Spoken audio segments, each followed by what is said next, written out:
Good morning, good morning, good morning. Welcome to the Camera Life podcast. This is episode 35 of the Camera Life podcast. It's currently very, very early. What is it? 9 a.m. on Thursday, the 24th of October, here in sunny Eastern Australia. I think it's sunny. Got the blinds drawn. It's all right. Good morning. It's all right out there. It is. Just a reminder that the Camera Life podcast is brought to you by Lucky Straps from Bendigo, Victoria. Justin, good morning from Bendigo, Victoria. How are you, mate? I'm great. How are you? I'm all right. I saw a photo of you with your feet out in the sun yesterday afternoon. I thought you were shooting some OnlyFans content. Only feet content. Only feet. Only feet, yeah. No, I was sitting out in the garden in the beanbag reading a book. It was quite delightful. Oh, lovely. It's a hard life as a strap maker. Yeah, I could see that. And we're joined today by a very close friend of mine, John. Welcome, John. Where are you? Are you constantly moving around? Where are you now? I'm back in Adelaide, Greg. Nice to see you again, mate. Long time not seeing. Yeah. Hi, Justin. How are you? I'm good. How are you doing? I'm doing well, mate. Adelaide. You're back in Adelaide. That came out with a bit of a sour tone to it. Did you pick up on that, Justin? It did sound a little bit like defeated, Adelaide. Bored. I can't tell which it Adelaide's a beautiful city. It just has no people. Yeah, not ideal for a street photographer. Although I'm sure you do. I do okay. You do. I do okay. So as you heard, John is a street photographer, and he's heavily involved in the street photography community in Australia, and he's also recently had a little bit of an overseas trip where he managed to explore some parts of Europe and the UK, and we'll get to that as we unwrap John's story. Justin, any news you want to get off your chest straight up?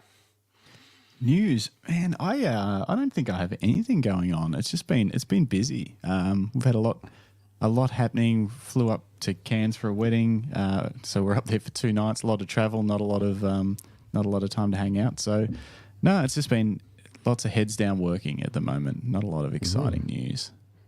Lots of head down working in the yard on a beanbag. Well, look, other than yesterday afternoon, and well, I guess you've got to have breaks, don't you? I mean, you can't be 24/7 leather. No, you can't. No. I've just pulled this comment up. Who's Stevie D? Says, miss that face, not the hat. Oh, it's Autofocus from Sydney. He's one of my mates. Thanks for joining me, Steve. Welcome, Steve. Good to see you.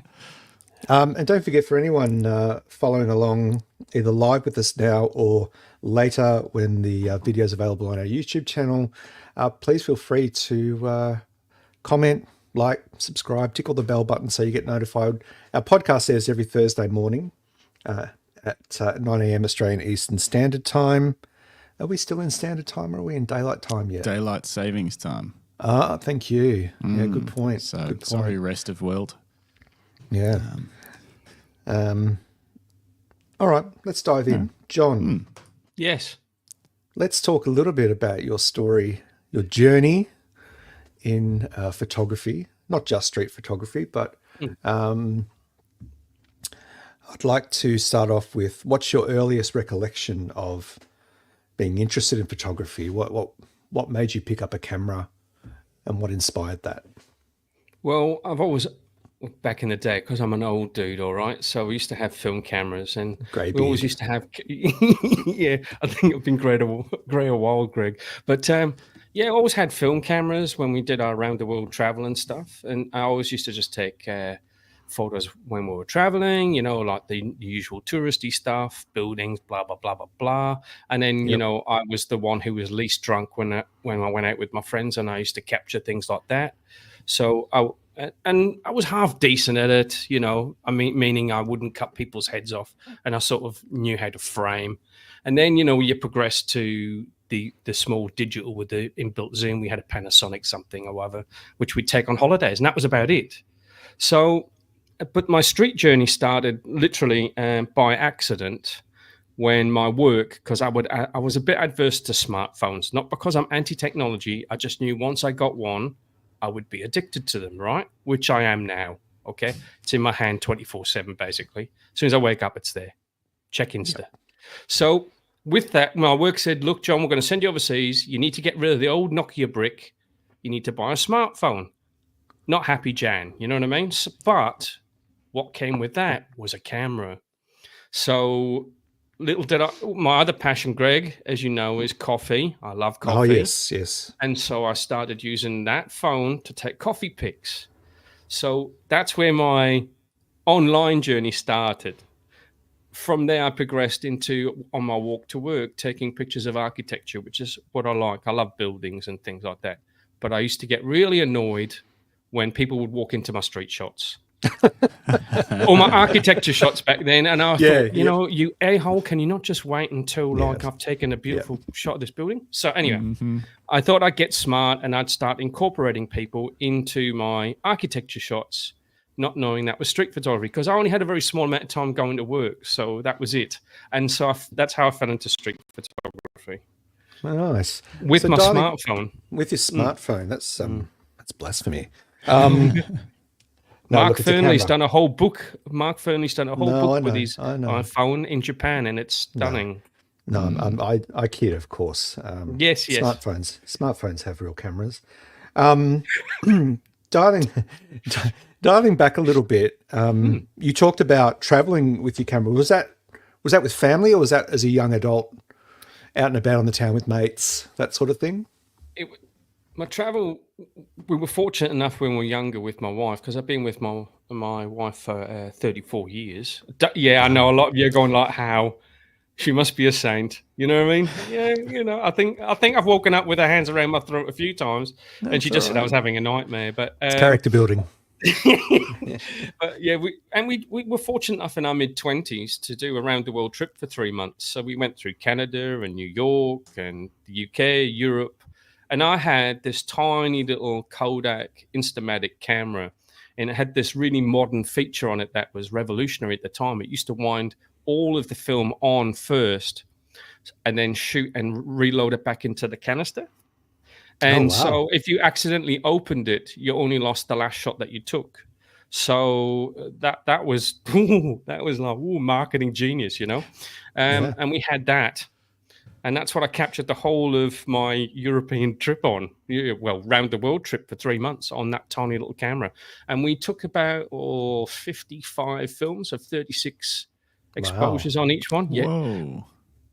Now you could probably buy a small house. Yeah. If you try to, but you know, back then the film wasn't too expensive, and you used to get on the back of your receipts at Rabbit Photo Mart, you get like your second prints free and stuff, if using the little voucher on the back. And that's how we got them all. We've still got them all, still got all our negatives. Yep. Do you remember those days, Justin? You remember those days, don't you, mate? Look, I do remember vaguely the film print process as part of family photos, but I was young, and then the transition to digital slowly happened. But that's what I still miss. I loved getting the packet of photos and looking through the packet of photos. And I've shown you this before, but I've got, it's not the same. But when I was shooting film for a while, I just got every single shot I got. As soon as I got the scans, I got them printed on 6x4s and just everything, so I could look through them that way. I didn't want to look through the scans. It's sort of that was the part that with modern film labs, I don't think a lot of them do 6x4 prints anymore. I don't know. I'm not shooting film. Yeah, I don't know. I mean, there's not a lot of choice these days, but the lab that I was getting my stuff done through didn't do 6x4s or do any printing really. They just did the scanning. So anyway, I love that bit. Me too. Yeah, and I think we've talked about this before, but I know like when I went on my journeys to Japan, I would often print either, what is it, 5x9? Is that a weird Fuji thing or something? It's not a weird. It's just a standard print.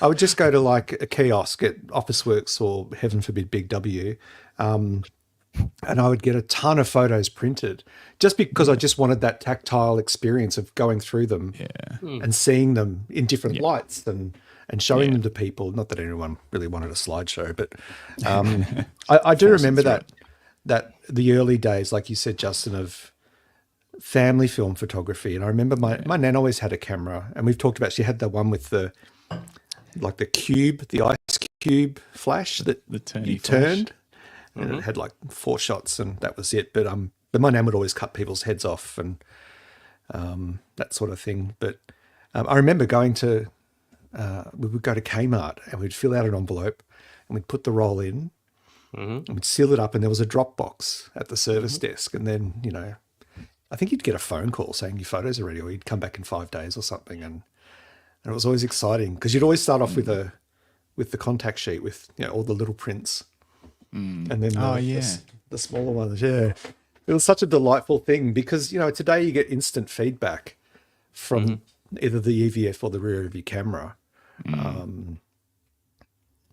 But I think there's something really there's something really unique about not having any idea for days, potentially. Like a friend of ours, Joel, who we caught up with up at BFOP a couple of weekends ago, he's just recently dropped off a huge bag of film from the event because he shot primarily with film cameras, and he's just posted to the BFOP Facebook group and community one of the rolls of film, and just delightful outcomes. He's they're all black and whites. They're all wide. I don't know what the ratio is, but they're all quite wide. And they've just got this beautiful quality of unexpectedness and randomness to them. And I think there's something nice about that, because often we take a shot with a digital camera and we look at it and we go, no, I'm going to recompose that. And I agree. And sometimes you have to. But it can take you out of that sort of, you start working on the thing, on the shot, instead of just kind of being still in that zone and flowing through. Yeah. And we were just talking before we went live, I've got a couple of manual focus lenses from Typoc that I'm testing. This is with a Fuji X mount. And the manual focus, and I haven't shot manual focus lenses since film, few decades ago. And it's interesting because it really made me slow down and stop.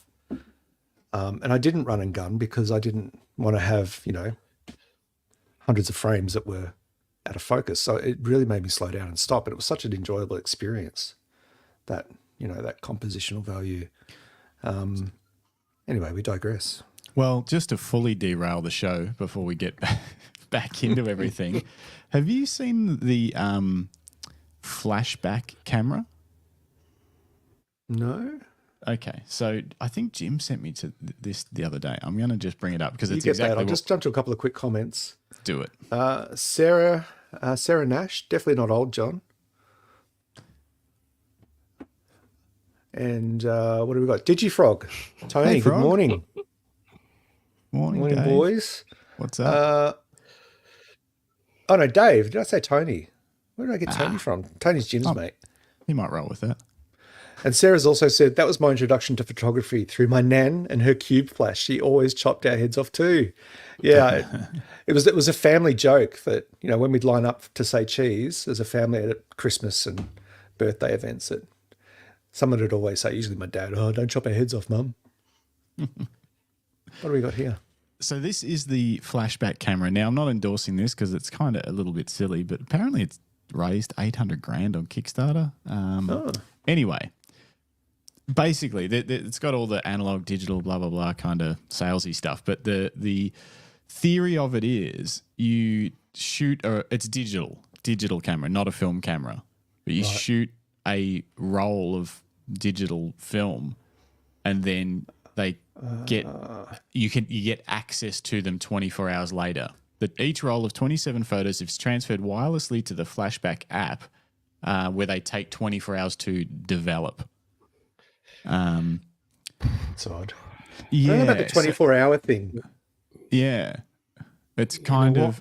And look, it's inspired by Fujifilm's Superior film, so you might like this. Yeah, no. I've got a feeling there was a camera a few years back now that did something similar, and what it offered was, it looked like small rolls of 35. It was all digital, but when you put the 35 in, it changed the film simulation that the camera shot in. Ah, really? Yeah. So they went to that next level of like a tactile, and so you would change. have to swap them over. I'm pretty sure that's what it was. It was a digital camera. Yeah, it had so it was. You didn't have a mode or baked in film sims or looks or color profiles or anything like that. You actually had to rely on these fake cartridges, fake canisters that replicated different film sims. Films. So it was more. You know what you could do? Just be strong and not look at the back of your screen. Yeah. For 24 hours. For 24 hours. For 24 hours, just don't look. I see what they're trying to do, because it's more. This thing's more like a disposable replacement that's not disposable. So it's like, hey, it's kind of but it looks cheap.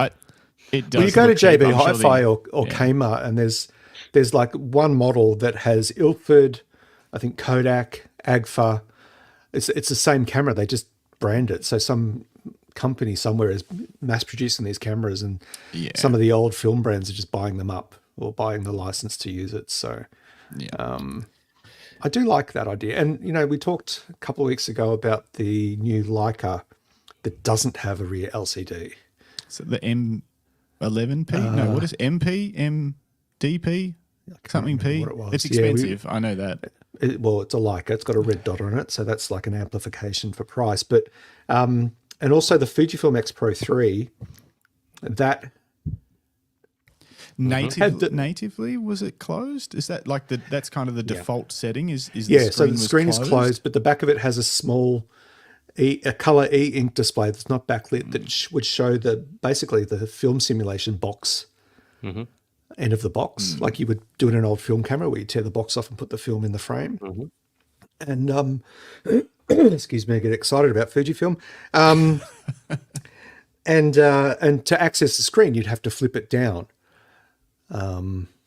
which was annoying and great, because yes, it made you cover up that screen. You still had your EVF, but you focused more on the experience than the outcome. But also, did it have hybrid optical and EVF viewfinder? So you could shoot optical. You could shoot optical viewfinder with the screen folded up and essentially have that sort of rangefinder experience. Yeah, in the without X-Pro. knowing really what it made you forced you to compose and dial in, understand your settings and reading the light correctly and all of those sorts of things. But yeah, very polarizing that camera, though, wasn't it, Greg? For some people that either loved it or they hated it. Yeah, they did, and it launched just at the cusp of COVID. So before we all fell into the abyss, I think it really slaughtered its sales. So it had potential. The other thing that was against that camera was that it had this special premium coating that pushed the price up unnecessarily. But also now it's still selling. They're still basically unavailable, and it's selling on the second-hand market for new prices. So it can't be that more than new unsuccessful. More. Yeah, selling it for more. Yeah, that doesn't make any sense. Well, they're Fujifilm, Justin. I don't know what part of that you don't understand. So the inflated price for no reason other than the brand, is that similar to Leica? Canon, sorry. Well, Leica have just brought in a camera, like you said, that they're charging premium price with even less in it. No screen now, but you still, where's the saving, but they're still going to charge you mega bucks for it. It's still going to be. And then they'll bring out a all the monochrome Leica version. fanboys all run out and, look how exciting, no screen. Then they'll bring out, Leica, and then they'll bring out a Stevie Wonder version. Is that appropriate? It's a shame that they didn't make that no screen version. Like, I know it probably doesn't cost them a lot with the screen and adding an extra, I can see but it would be interesting if they'd made it, say, $2,000 or $3,000 cheaper than an M11. It would have been fun to see people wrestle with that decision. Like, do I get the M11 quality, but go no screen because it saves me $3,000? That would have been fun to watch people try and make that decision. Yeah. Morton Clicks. Hey, looking good, John. Thanks, Morton. Good to see you, buddy. I'm glad to see that John brought his fan club with him. I was going to say, with all these people watching and in the live chat, we should probably talk to John about his photography. Oh, yeah, about John. Yeah, sorry. I told you it would go off the rails, mate. It's fine. It's fine. So you kind of accidentally came across street photography through just everyday carry. What was your everyday carry camera then when you accidentally fell into street? Well, it was my phone, but then I decided so I was taking photos, yeah, and they looked horrendously bad, and I couldn't work out why. And then someone said, "Well, are you processing them using an app?" And I'm like, "What's that?" Had no idea. So I did a bit of a search looking for it on YouTube, and I came across a lad called Sean Tucker, so from the UK, and that's when I learned what I was doing with street photography. So initially I was looking to find how I could make my shit images look better. So of coffee, really, and then and my architecture shots. So and then I came across Sean Tucker, and he had a very philosophical way of looking at the world and photography, and he basically taught me how to edit my images. I use Snapseed, which is a really crappy cheap app it's free, and so from that I went and bought my first camera, which was a Nikon 3400D or D3400. I can't remember what the exact thing is. A cheap plastic camera with a zoom lens that came with it, stock zoom lens, and I learned on that, just following Sean Tucker and then following other YouTubers and Instagram on how to do light and shadow work, because that's what I sort of gravitated towards and what I liked. So yeah, so I started on a Nikon, but everybody starts on a Nikon, and then everybody moves away. Well, yeah, I started on a Canon and moved away. So you had no formal training in none. I still don't, or art in that respect. No. The only formal training that I had really was, or brownie points, was that I didn't have to cut people's heads off like your nan in my friends, on the, on taking. Well, you said you were the designated, not the designated driver, but the designated photographer on those boys' nights out. I just took on that role because I was less drunk than everybody else, and I seemed to have a knack of being able to get everyone in the frame, even if I was a bit, on the other side of sober.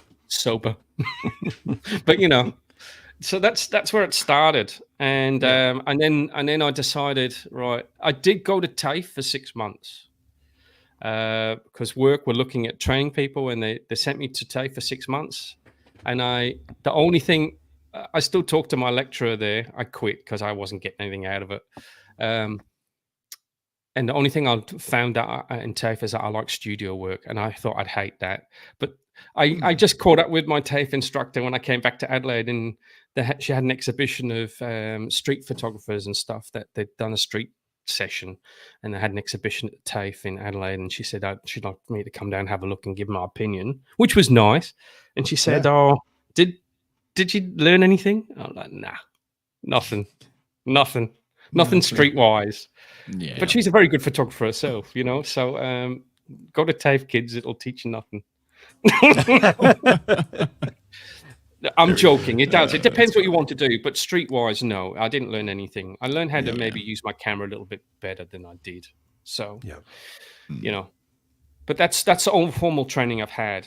I did like studio work. It was quite interesting. I thought I'd hate it, but anyway, I think it's working in a studio. It's a manipulation of light. You can control the light in a studio, whereas on the street you can't. So the light kind of controls you, really. It does, but that's the challenge and the fun of it, yeah. Yeah, absolutely, and it's developing that. I always call it an internal sundial. Yeah, that you always know where the sun is because you always need to know where the shadows fall. Yeah. And I think street photography. I've lived in Adelaide for when I first started over 30 years, and I've seen more of my city now that I've picked up a camera and started street photography than I ever did in that 30 years before, because it makes me walk down every street, every alleyway, because we're creatures of habit, and we follow the same path that we walk all of the time because it's efficient or it's our way to work. But when I have a camera with me now, when I'm out on the street, I go different ways because I want to be able to take different sorts of photos. But that helped me develop my ability to know where the light is going to be and where it's going to be at certain times of the year, because it changes all of the time. Yep, it does. Fair point. So you were shooting with a plastic Nikon. I think they were your words. Yes. we've all had a plastic camera of some sort. My first Canon was like a 600D, and that felt hollow and plastic, like all Canons do. It still took good photos, though, Greg. It still took great photos. You could hear the shutter snap from 4K away, you know. But no, look, and like you said, it teaches you a lot about how to use a camera, and and I think what I find when I do my street work versus when I do anything else, like product shots or portraiture or whatever it may be, that when I do street work, it's less about the technicalities, and it's more about being present and seeing the moments. Yeah. Which anyone could say that about any photography genre, but you're less worried about the gear. It's just an extension of what your eye's seeing, and your response time to the changing scene before you, because that scene comes and goes. You have no control over it. You have no capacity to manage the light, the expressions, the poses, the motion. You've just got to roll with it. We need to get you out on the streets, Justin. I get out on the streets a lot. I just don't often do a lot of people photography on the streets. And I've got a few questions written down that I want to ask you later, John, because I've got a trip coming up, and I want to get a little bit streety while I'm away. So I've got a list of a list of questions where maybe you can give me some tips so I approach it in the right direction. But I do like it. I have a similar issue to, I'm in Bendigo, and I know there'd be a photographer that would do a great job of street photography in Bendigo, but there's not a lot of people around. And what I feel, and this could be just me, I don't know, being scared, but I feel like when there's less people around, they're much more aware that you're photographing them. And it's an odd dynamic for me. It feels strange, and I feel kind of uncomfortable taking photos, when it's just me and 3 other people on the street in the morning. Pointing the camera at that person feels a little weird. Whereas, every time I visited Tokyo, we'll run around all night taking photos of people, and then the next day when the light starts shining through the buildings and stuff like that, it's easy peasy. Easy peasy Japanese. Anyway, well, for me, I started in Adelaide, and it was hard to cut my teeth here in Adelaide initially. It's really difficult because there's not many people, But you once you start, you realise that most people aren't paying attention, and there's little tricks you can do where you're holding it up, and if they go, you're taking a photo of me, you just point at some random building, and you go, I'm photographing that, and then they go, okay. There's lots of things. Or if they walk past, you just keep the camera up to your eye a little bit longer, and then think, oh, he wasn't taking a photograph of me at all.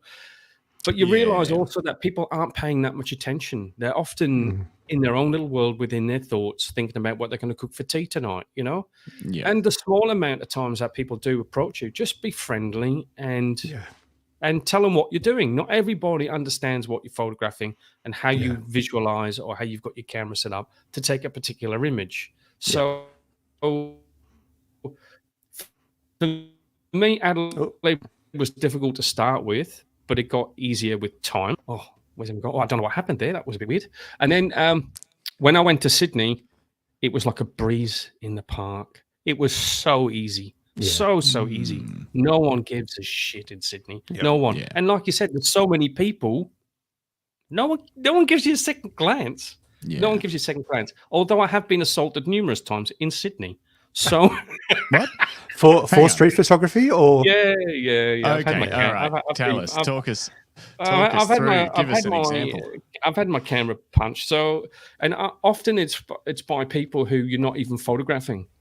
Yeah. So often I've found, even in Adelaide, people will come up to me and ask me, what am I doing? Why am I photographing people? You shouldn't be doing that. And 99% of the time, not always, it's people you're not even photographing. It's just do-gooder Karens who have got some kind of agenda to protect the world because that's what they've found that they need to do. So in Sydney, I'd been caught up with some photographers. I was staying on George Street in the corner. I can't remember what the other street was, photographing people coming across the crossing. And I was walking across as they were walking. And I literally just said to the people I was with, I can't believe, Sydney, they don't give a shit. You can photograph anything. You can put a camera right in someone's chops and no one gives a shit. 2 minutes later, bosh, fist comes through. young lad punches my camera. Who I wasn't even photographing him, and then really? Punched your camera. Yeah, punched my camera. It makes me think of like a current affair segment where, and for those of you that are not familiar with the current affair in Australia, it's not really a news show. It's more of a drama, real life. Yeah, like a real life drama. They like to chase people who don't do nice things. But and when people come out of courtrooms and then they start punching the cameras and pushing the camera people over, not thinking that this is all being recorded, and that there's consequences for that behavior. That's an extreme case. Now, I've done it for 4 years and not had any issues. You know what I mean? Yeah. Look, I've been confronted. Yeah. I had a tradie who was managing traffic, and I was on the opposite corner of a relatively wide street here in Paran, and she came up to me and said, "What are you doing?" I said, "Oh, I'm taking photos of the buildings and what's going on around the area. I just document, my local neighborhood." She goes, "Well, you can't do that." I said, "Oh." I said, "Is there a problem?" She said, "No, I don't give you permission." I said, "Well, look, I'm happy to not take photos of you, but I don't need your permission to take photos." "Yes, you do. It's the law." I said, "Look, I'm the photographer. I understand what the law is." And I tried to remain calm. I got a bit tetchy towards the end, but, I'm the photographer. I actually know what the laws are when it comes to street photography or when it comes to taking photos. I am well within my rights to photograph anyone in public, but as soon as you've asked so nicely, I'll delete the photos, and I've had other people come up and say, "Delete that," when, and like you say, they're not necessarily even in the shot. Yeah. And I do, because it's not worth, it's just a photo. Look, Greg, at the end of the day, right, you are photographing people. You do have a legal right to photograph anyone and anything that's in a public place, okay? That goes for police. That goes for anything. The only thing I wouldn't do is photograph bikies. You know what I mean? Don't do that. Because they don't care about the law. I'll tell you another story what happened there with a bikie. But and you do have a legal right, but just because you have a legal right doesn't mean that you should enforce that right. So most of the time when people come up to me and they say, "Have you taken my photo?" I will tell them, "Yeah, I did." And they'll say, "Why?" Or they ask why. Most people are not like you. They don't go nuclear straight away. You know what I mean? Yeah. There's the odd nut job, but sometimes they have bad days and sometimes they're on gear. So you don't take it personally. You show them the photo. And if they don't like it, delete it. There's in Sydney, there's a million other people. Adelaide, there's 3. But, there'll be other people, other shots. And that's happened to me maybe 3 or 4 times. But often the Karens who come up to you always say, "You need my permission to take photos." They don't know the law. They don't know anything. I photograph police. I photograph everybody apart from bikies. That's who I don't photograph. I don't photograph bikies. So what happened with the bikie? Yeah. So what happened was I was on my lunch break in Adelaide and the light was bad. And so if the light's bad, because I'm a light and shadow dude, I work on reflections and things like that. And I walked up to a window and I was looking at a restaurant and I was looking at the reflection of the buildings and people crossing the lights and stuff. Yeah. Mm-hmm. And of course you're focused on that, the reflection. You're not actually looking through the glass. And you've got your camera all set up for that, right? And I literally got my shot. It was nothing. It was terrible. And then I put the camera down and I looked and there was a dude's face literally here, right next to the window. I hadn't even seen them there. Yeah. And I just gave him a bit of a wave and walked off, right? Sorry. Reflection type thing. So I'm walking down back to work. A couple of 100 meters down the road, I get a tap on the shoulder. It's like a 6'4" bikie dude with the gold chains, the rings, the tats, everything. And he said he was very polite. "Excuse me, did you just take my photo?" That's when I nearly pooped my pants. I swear to you, I'm not frightened of people on the street generally, But when you look at a 6'4" bikie who says, "Excuse me, did you take my photo?" I was like, no, mate, I didn't. I just showed him it was the reflection on the window. He was very polite. And he said, "Look, I've only come up because my wife said, are you going to allow that person to take a photo of us?" No, that's a side story. He didn't want his photograph taken. You know what I mean? Yeah. If he'd have said, "I want that," mate, here's the memory card. Just take it. Exactly. Yeah. And he was Here's my wallet. here's my phone. Like, So once you showed him that it was a shot of reflections, he was like, "Oh, okay, fair, don't care, whatever." He didn't. He actually took my word for it. He didn't even really look at the photos. He just said, "Oh, that's fine. My wife sent me," and blah blah blah. Yeah, you couldn't. At the same time, he could have just thumped me, but he was very polite, and that's a positive outcome. But I'm so glad that he didn't, because not everybody's like that. Yeah, especially if they're not. If they're once if they've been sitting having a meeting with someone that they're not supposed to be with. There's also, anyway, it doesn't matter. But I've also photographed police in the right light and all sorts. And they come up and say, "Hey, what you doing?" I go, "I'm just taking a photo." "Why? Aren't I allowed to? You're in a public place." "Oh, yeah. What's your name?" "You don't need to know my name." Yeah. "Can I have your mobile number?" "Oh, you don't need my mobile number." It's like Jedi Knight. "No, you don't need that." As long as you didn't go down the sovereign citizen path. Okay, so hang on. From what I've learned from these stories is that out of Karens, young kids, bikies, and police officers, bikies are by far the most level-headed and polite people to interact with on the streets. Yep, they are, and they're the people that you listen to. You listen to those dudes, because everybody else generally follows a letter of the law. They don't. So, yeah. And I'm generalising there. I'm sure there's some very nice bikies out there. Of course. It sounds like this guy was lovely. Yeah. Just jumping to a comment, Sarah, when we were talking earlier about not many people in the streets to photograph or to get a good run, I guess. But Sarah said, same here in Ballarat. Exactly why I love visiting Japan. Sarah, question for you. Have you ever been to the Ballarat Photo Biennial? We're keen to hear about that, because Justin and I are considering maybe getting involved somehow with Lucky Straps, or at the very least going and have a squiz.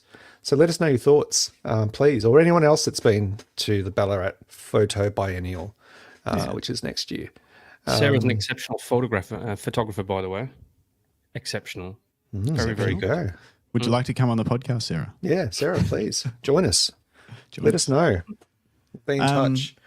I have a question before we dig too much in, because I assume we're gonna pull up some photos at some stage. We'll get of to John's, and I've got a heap of other questions for later on. But right now, how do you describe street photography? When someone says, like, what sort of photography do you do? And if they don't know what street photography is, like, what is it?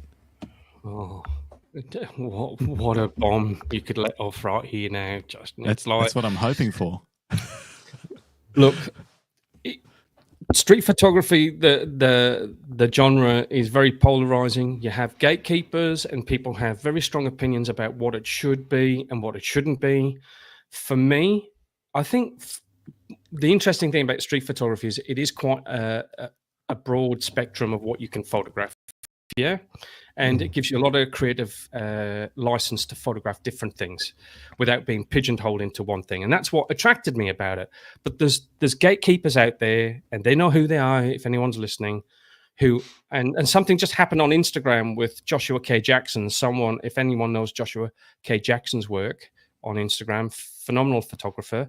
He posted something on his stories where someone had a crack saying, street photography is supposed to be about people. I'm not sure what your images are. And there's these people all the time that will tell you what is and what isn't. Yeah. My definition of street photography is anything that I see on the street that has a human element, and it doesn't have to have a person in it. It can be a building, it can be anywhere. Now, some people literally take it. I posted something on a Facebook news group the other day and said, I'm not sure I see any streets here. They literally take it, oh, they need to see a street. The definition is whatever you want it to be, as long as it has some kind of human element in it. And that can be a dog, anything. And that's a mammal, yeah, it's not a person. But it depends on you. Your definition. Don't allow people to put your creativity in a box, is what I'm saying. Yeah. So when you say human element, what's a photo that wouldn't have a human element in it? Just so I can understand more. Like, what's an example? A flower. Okay. But what if the if the flower had I guess, so some gardening tools beside it, and it looked like absolutely. someone had been Why digging. not? That might transition it towards being feeling streety, as opposed to just being a picture of a flower. Yeah, exactly. Because it could be, it could be that personally, I don't photograph homeless people or people that are obviously affected in some way. That's one of my ethics around street photography, and that's a whole nother discussion point. But if I come across a scene which I think has good light, and I am in a good spot to get a good composition, and there's evidence, say, of strewn belongings that tell some sort of story about the human impact or the human interaction with the world, because that's how I define it. I define street photography as me being in a public space, capturing moments in time with people interacting with their world. And so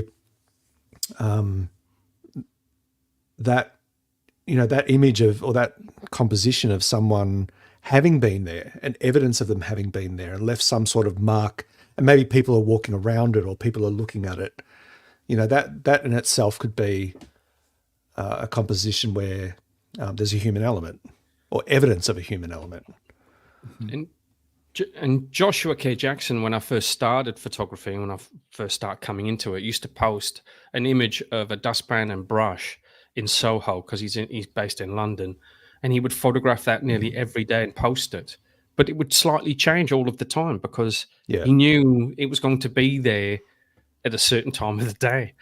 And people don't realize how difficult it is to make something everyday boring look interesting.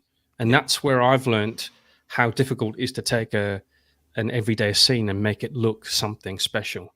And that's the skill of the photographer, of how you take the photo. Yeah.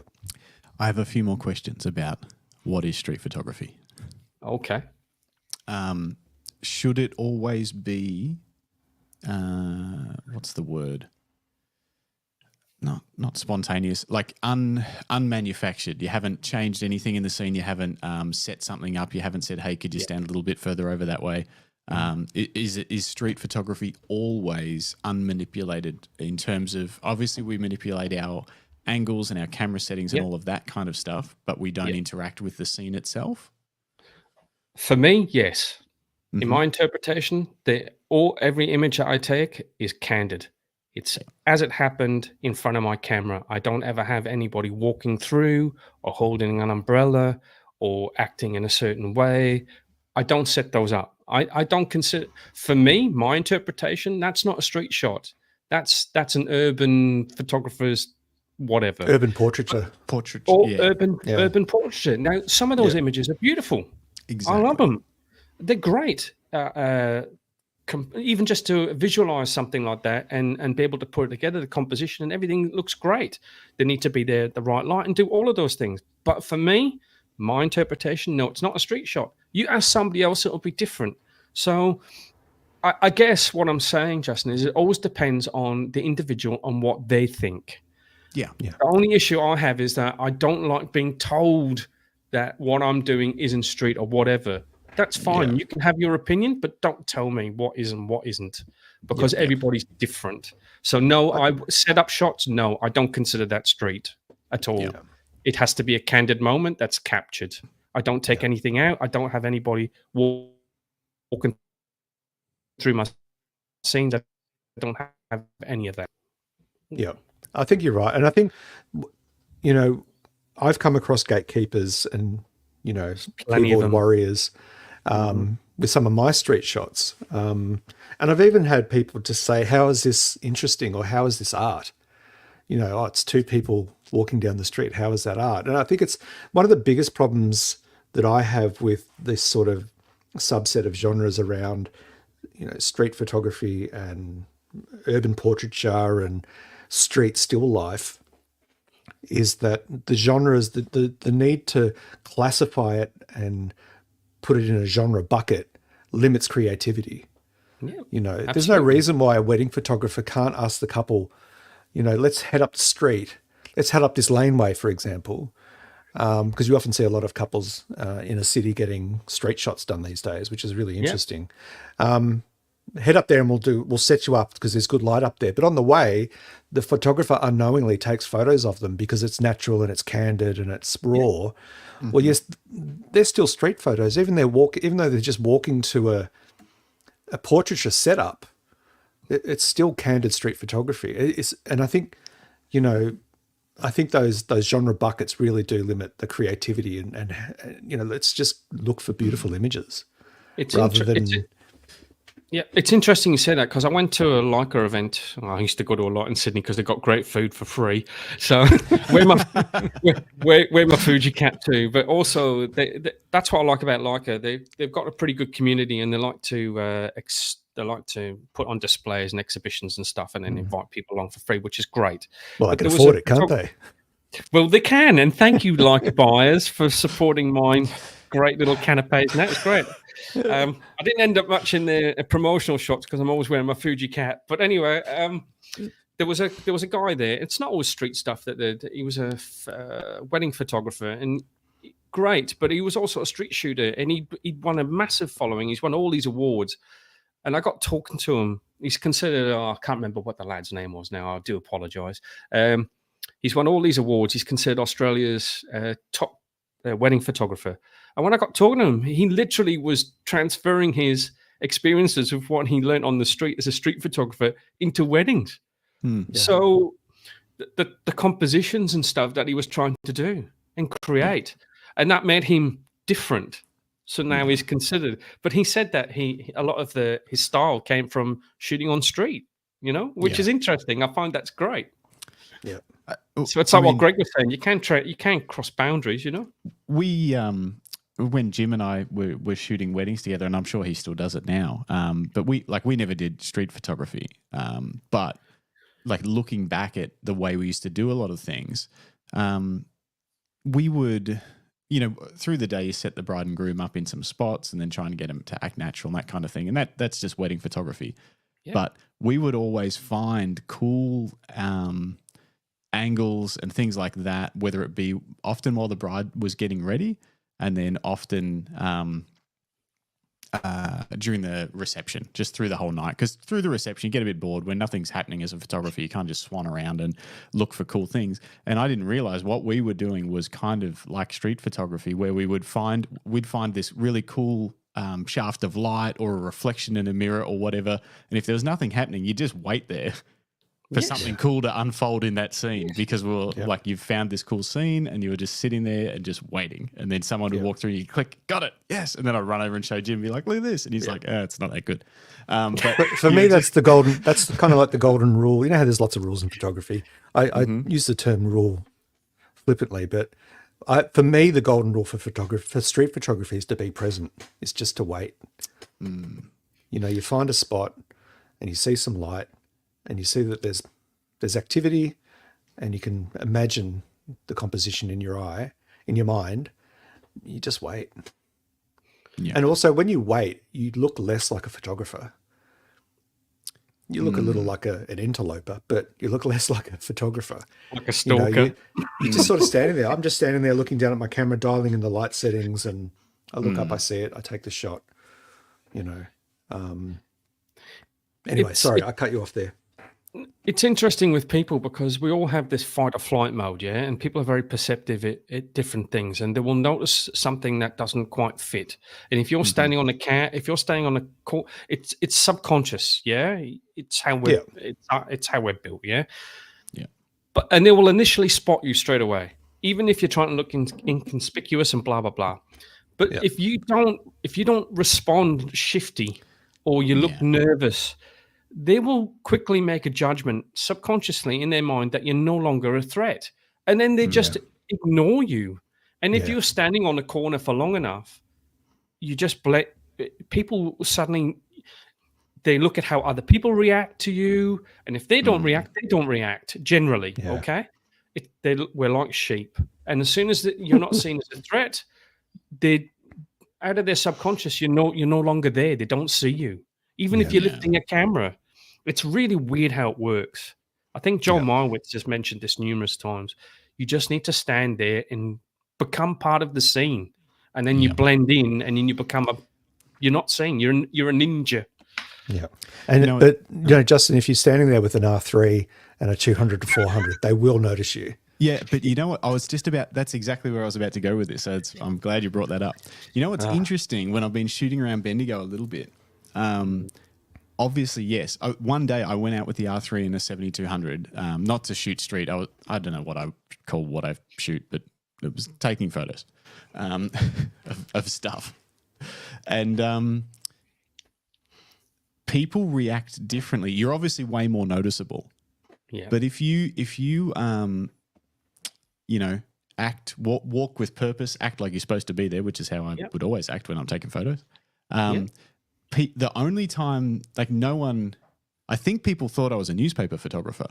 And I was wondering, I'm like, is there this element, you know how everyone shoots Fuji film to blend into the streets. I was like, there's almost this benefit of shooting with the most outrageously large gear that you can take out on the street, because then while people notice you, they're like, oh, he must be doing something. You know, like if he's lugged that big camera out here, he's obviously just doing something. You know, but it also changes their behavior. Yeah, for sure. Well, one guy even come up to me. I think he was on some sort of wild drug, but he was like, "You should." Wasn't that shirtless guy who got his doodle out last time I was in Bendigo? It wasn't Moon Man. Just a quick segue there, John. I went to Bendigo for a few nights to catch up with the Lucky Straps team and do some work and shoots, and we're out on a street walk on the Sunday morning, showing Greg around our beautiful town, my hometown where I've grown up and lived my entire life. And we're walking through the middle of town, and there's a guy kind of a block away, and he's called Moon Man, and he's often shirtless and he's ripped, like he's so shredded. He'd be like 50, but just jacked. He looks a bit like Flea from Red Hot Chili Peppers. Red Hot Chili Peppers. Yep. Yeah, he's got. Anyway, so I'm kind of watching him because there's also, and Jim watched him too, because there was a lady walking down the street on her own, and he was behaving very erratically, and so I turned to look at him, and he pulls his cock out and starts pissing on the road. I hope you got that shot, Greg. I didn't know because I was scared of him. Don't be scared. Because but Justin's going, oh no, Moon Man, yeah, he's a bit wild. Look at him, he's like he is. He looks like a wild animal. I wouldn't want to fight him. I'd like be running. He's ready to run like a panther. Anyway, so that was my. Well, I hope Justin with his massive lens got it. Yeah, no, I didn't. I think Justin was just as scared. Jim was fearless. He stood on the corner and made sure the lady got by safely, and then I think the police drove past. But it was one of those moments where. Waving a toot. We'll probably give him a toot and a wave. The police. There's Moon Man again. Pretty much. They sort of just said, "What are you doing?" Man.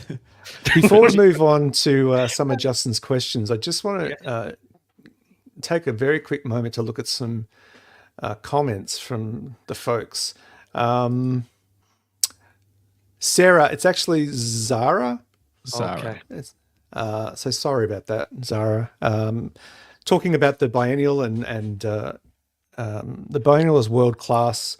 The biennial, what did I say? Biennial is world class in terms of the work that is exhibited.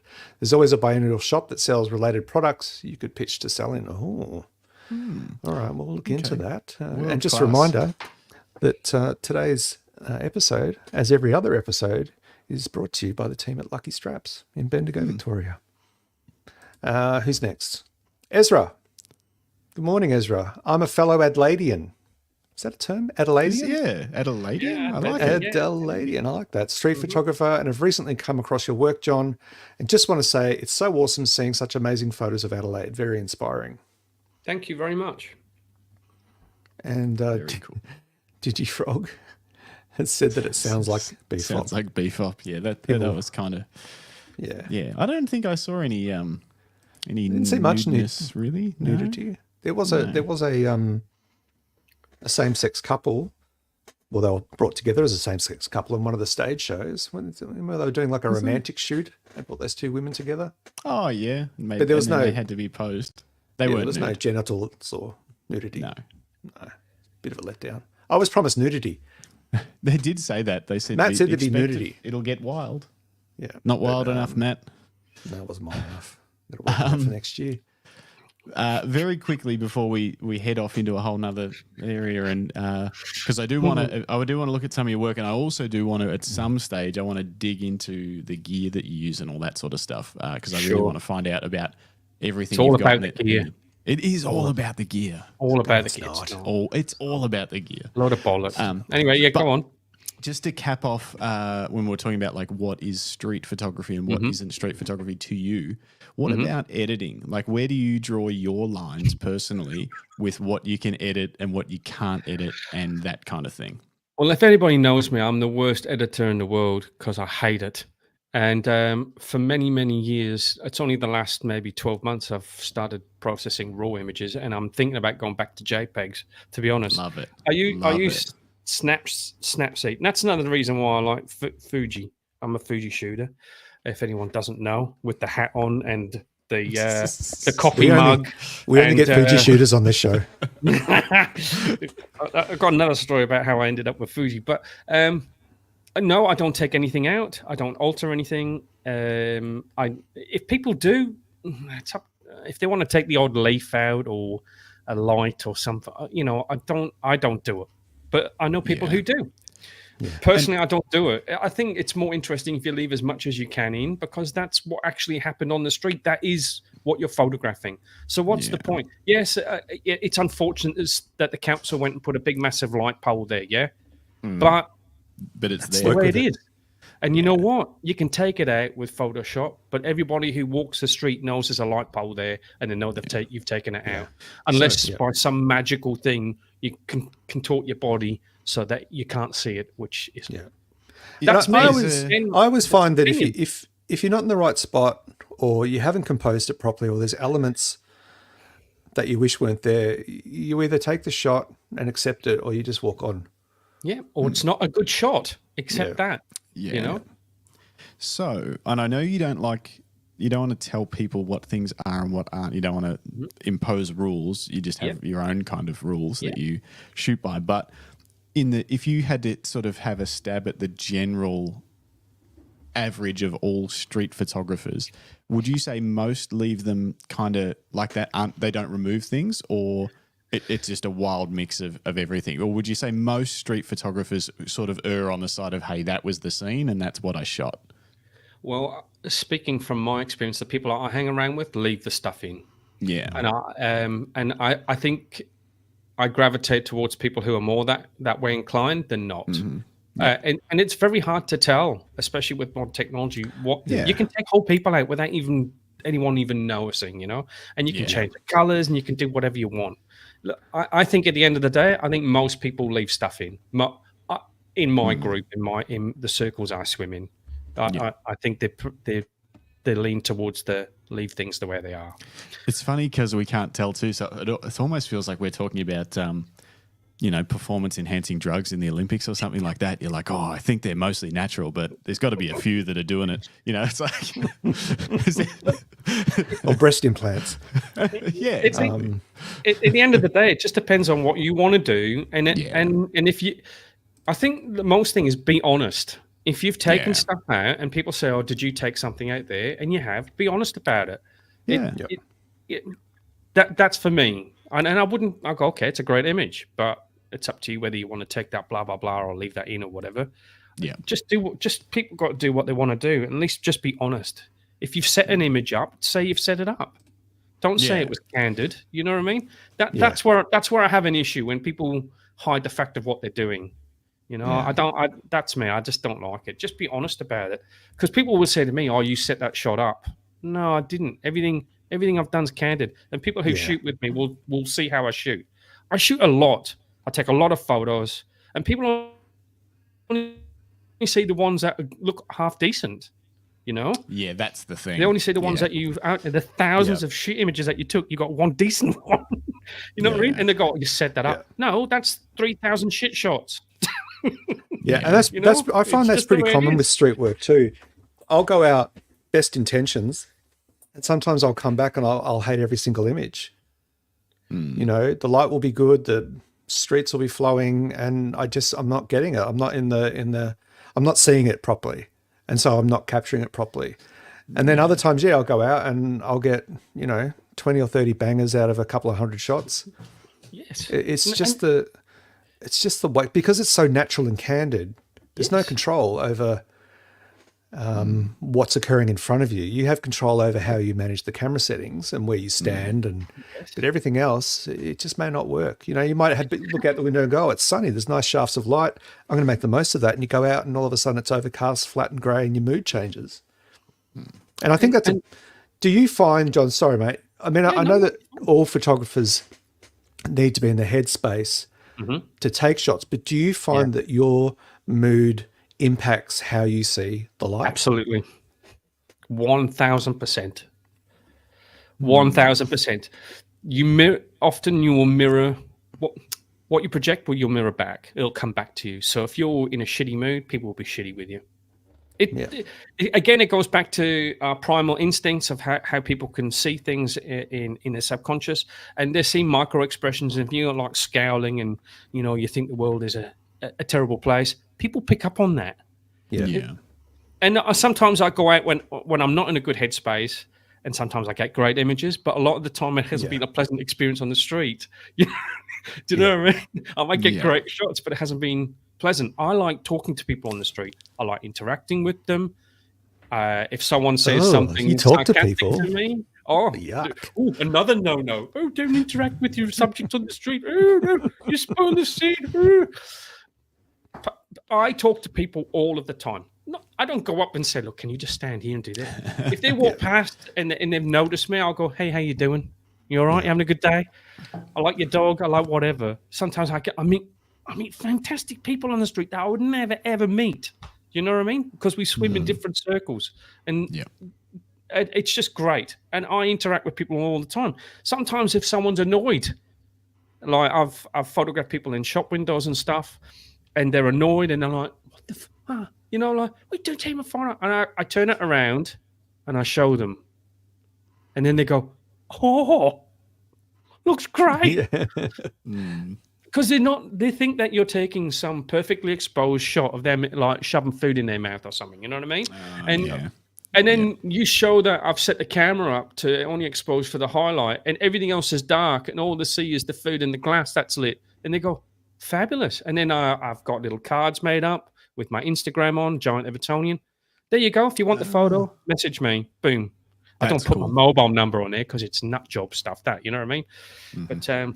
But and I send photos to people all of the time. All of the time. If they're asked. Sometimes they've got to wait because I'm terrible at looking through all my images. But or I'll go and dig it out and I'll send it to them and they love it.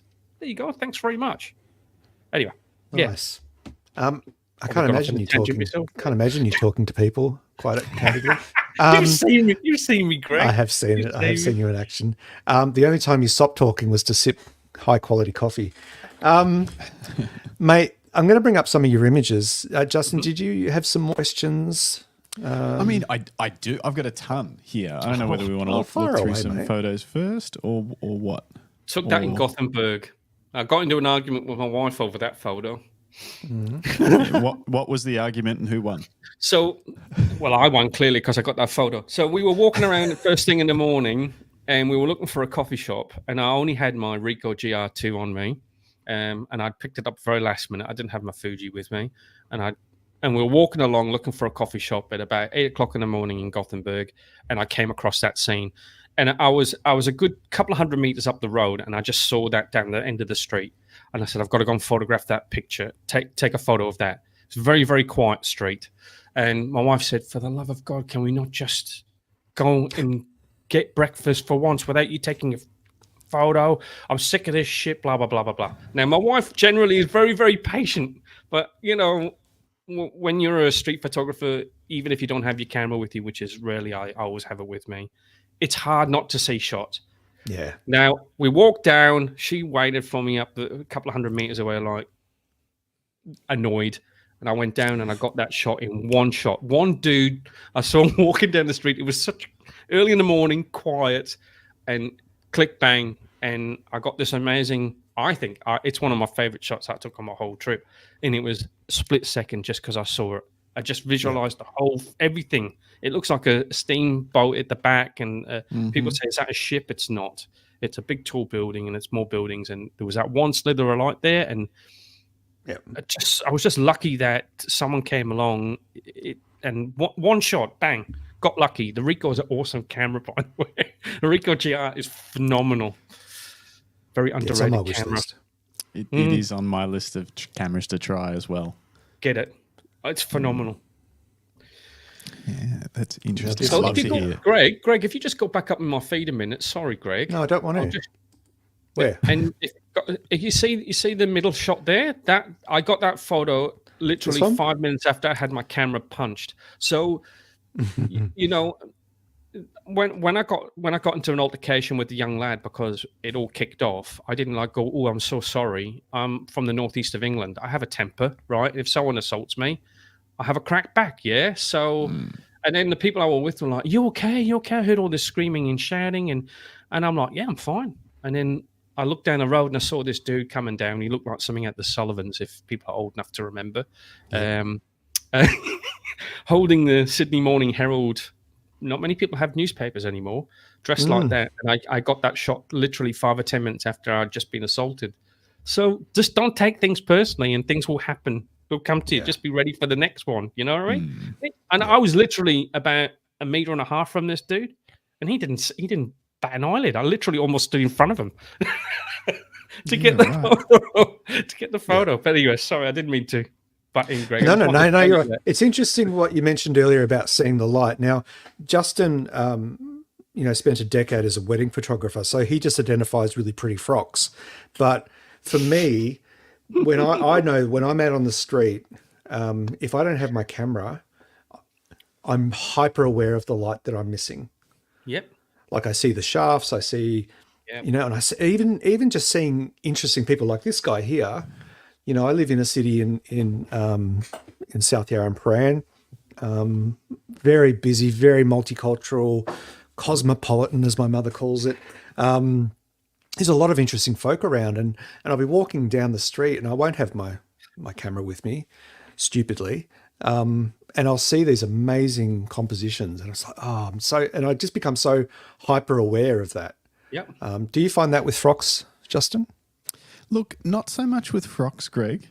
But look, it's hard to explain how ingrained light and composition gets pushed into your brain when you spend 8 or 9 years shooting with literally millions of images. Like Jim and I walk into places now, we can tell if the light's a bit green because it's shaded by a big tree and stuff like that. Like you start to see shit that you wouldn't otherwise normally see. That is certainly the case. Yeah. And you're constantly processing and looking for stuff. Oh, that would look good. Oh, that would look good. Yeah. You can't switch off. Yeah, you can't switch off. And definitely not so much. You guys are obviously finely tuned to light and shadow city stuff, which I don't spend as much time in that environment. So it's like when I see it, it excites me. But I'm probably not as honed on finding it quickly every time kind of thing. You know, like that takes practice. Whereas, you know, obviously if I'm wandering around Tokyo, as soon as I see good light, I know it and I want to take photos of it. But if I had to go and take photos, I'm probably not as good as seeking it out in a city as what you guys would be. But on the other hand, put me out in the sticks with a mountain biker, and things are a little bit different. But yeah, it definitely, it's like it's hard to switch it off once you've turned it on and tuned yourself into that mode of thinking. That's for sure. It just takes practice, doesn't it, Justin? It's just what you get used to and what you train yourself to look for, and you can train yourself to do it. If you took me out into the countryside, I would be struggling. But if I took you out on the street, I wouldn't be. It's just it's just the environments that we get used to, and that goes for anything in life, really. You've got to get out of your comfort zone. Yeah, definitely. And I think with street photography, what I found, I know South Yarra really, really well, and Prahran and Windsor, and I've got a fairly good, I've got a great idea actually of when the light is good at different times of the day in different parts of, I mean, Chapel Street connects them all. So it's a long thoroughfare.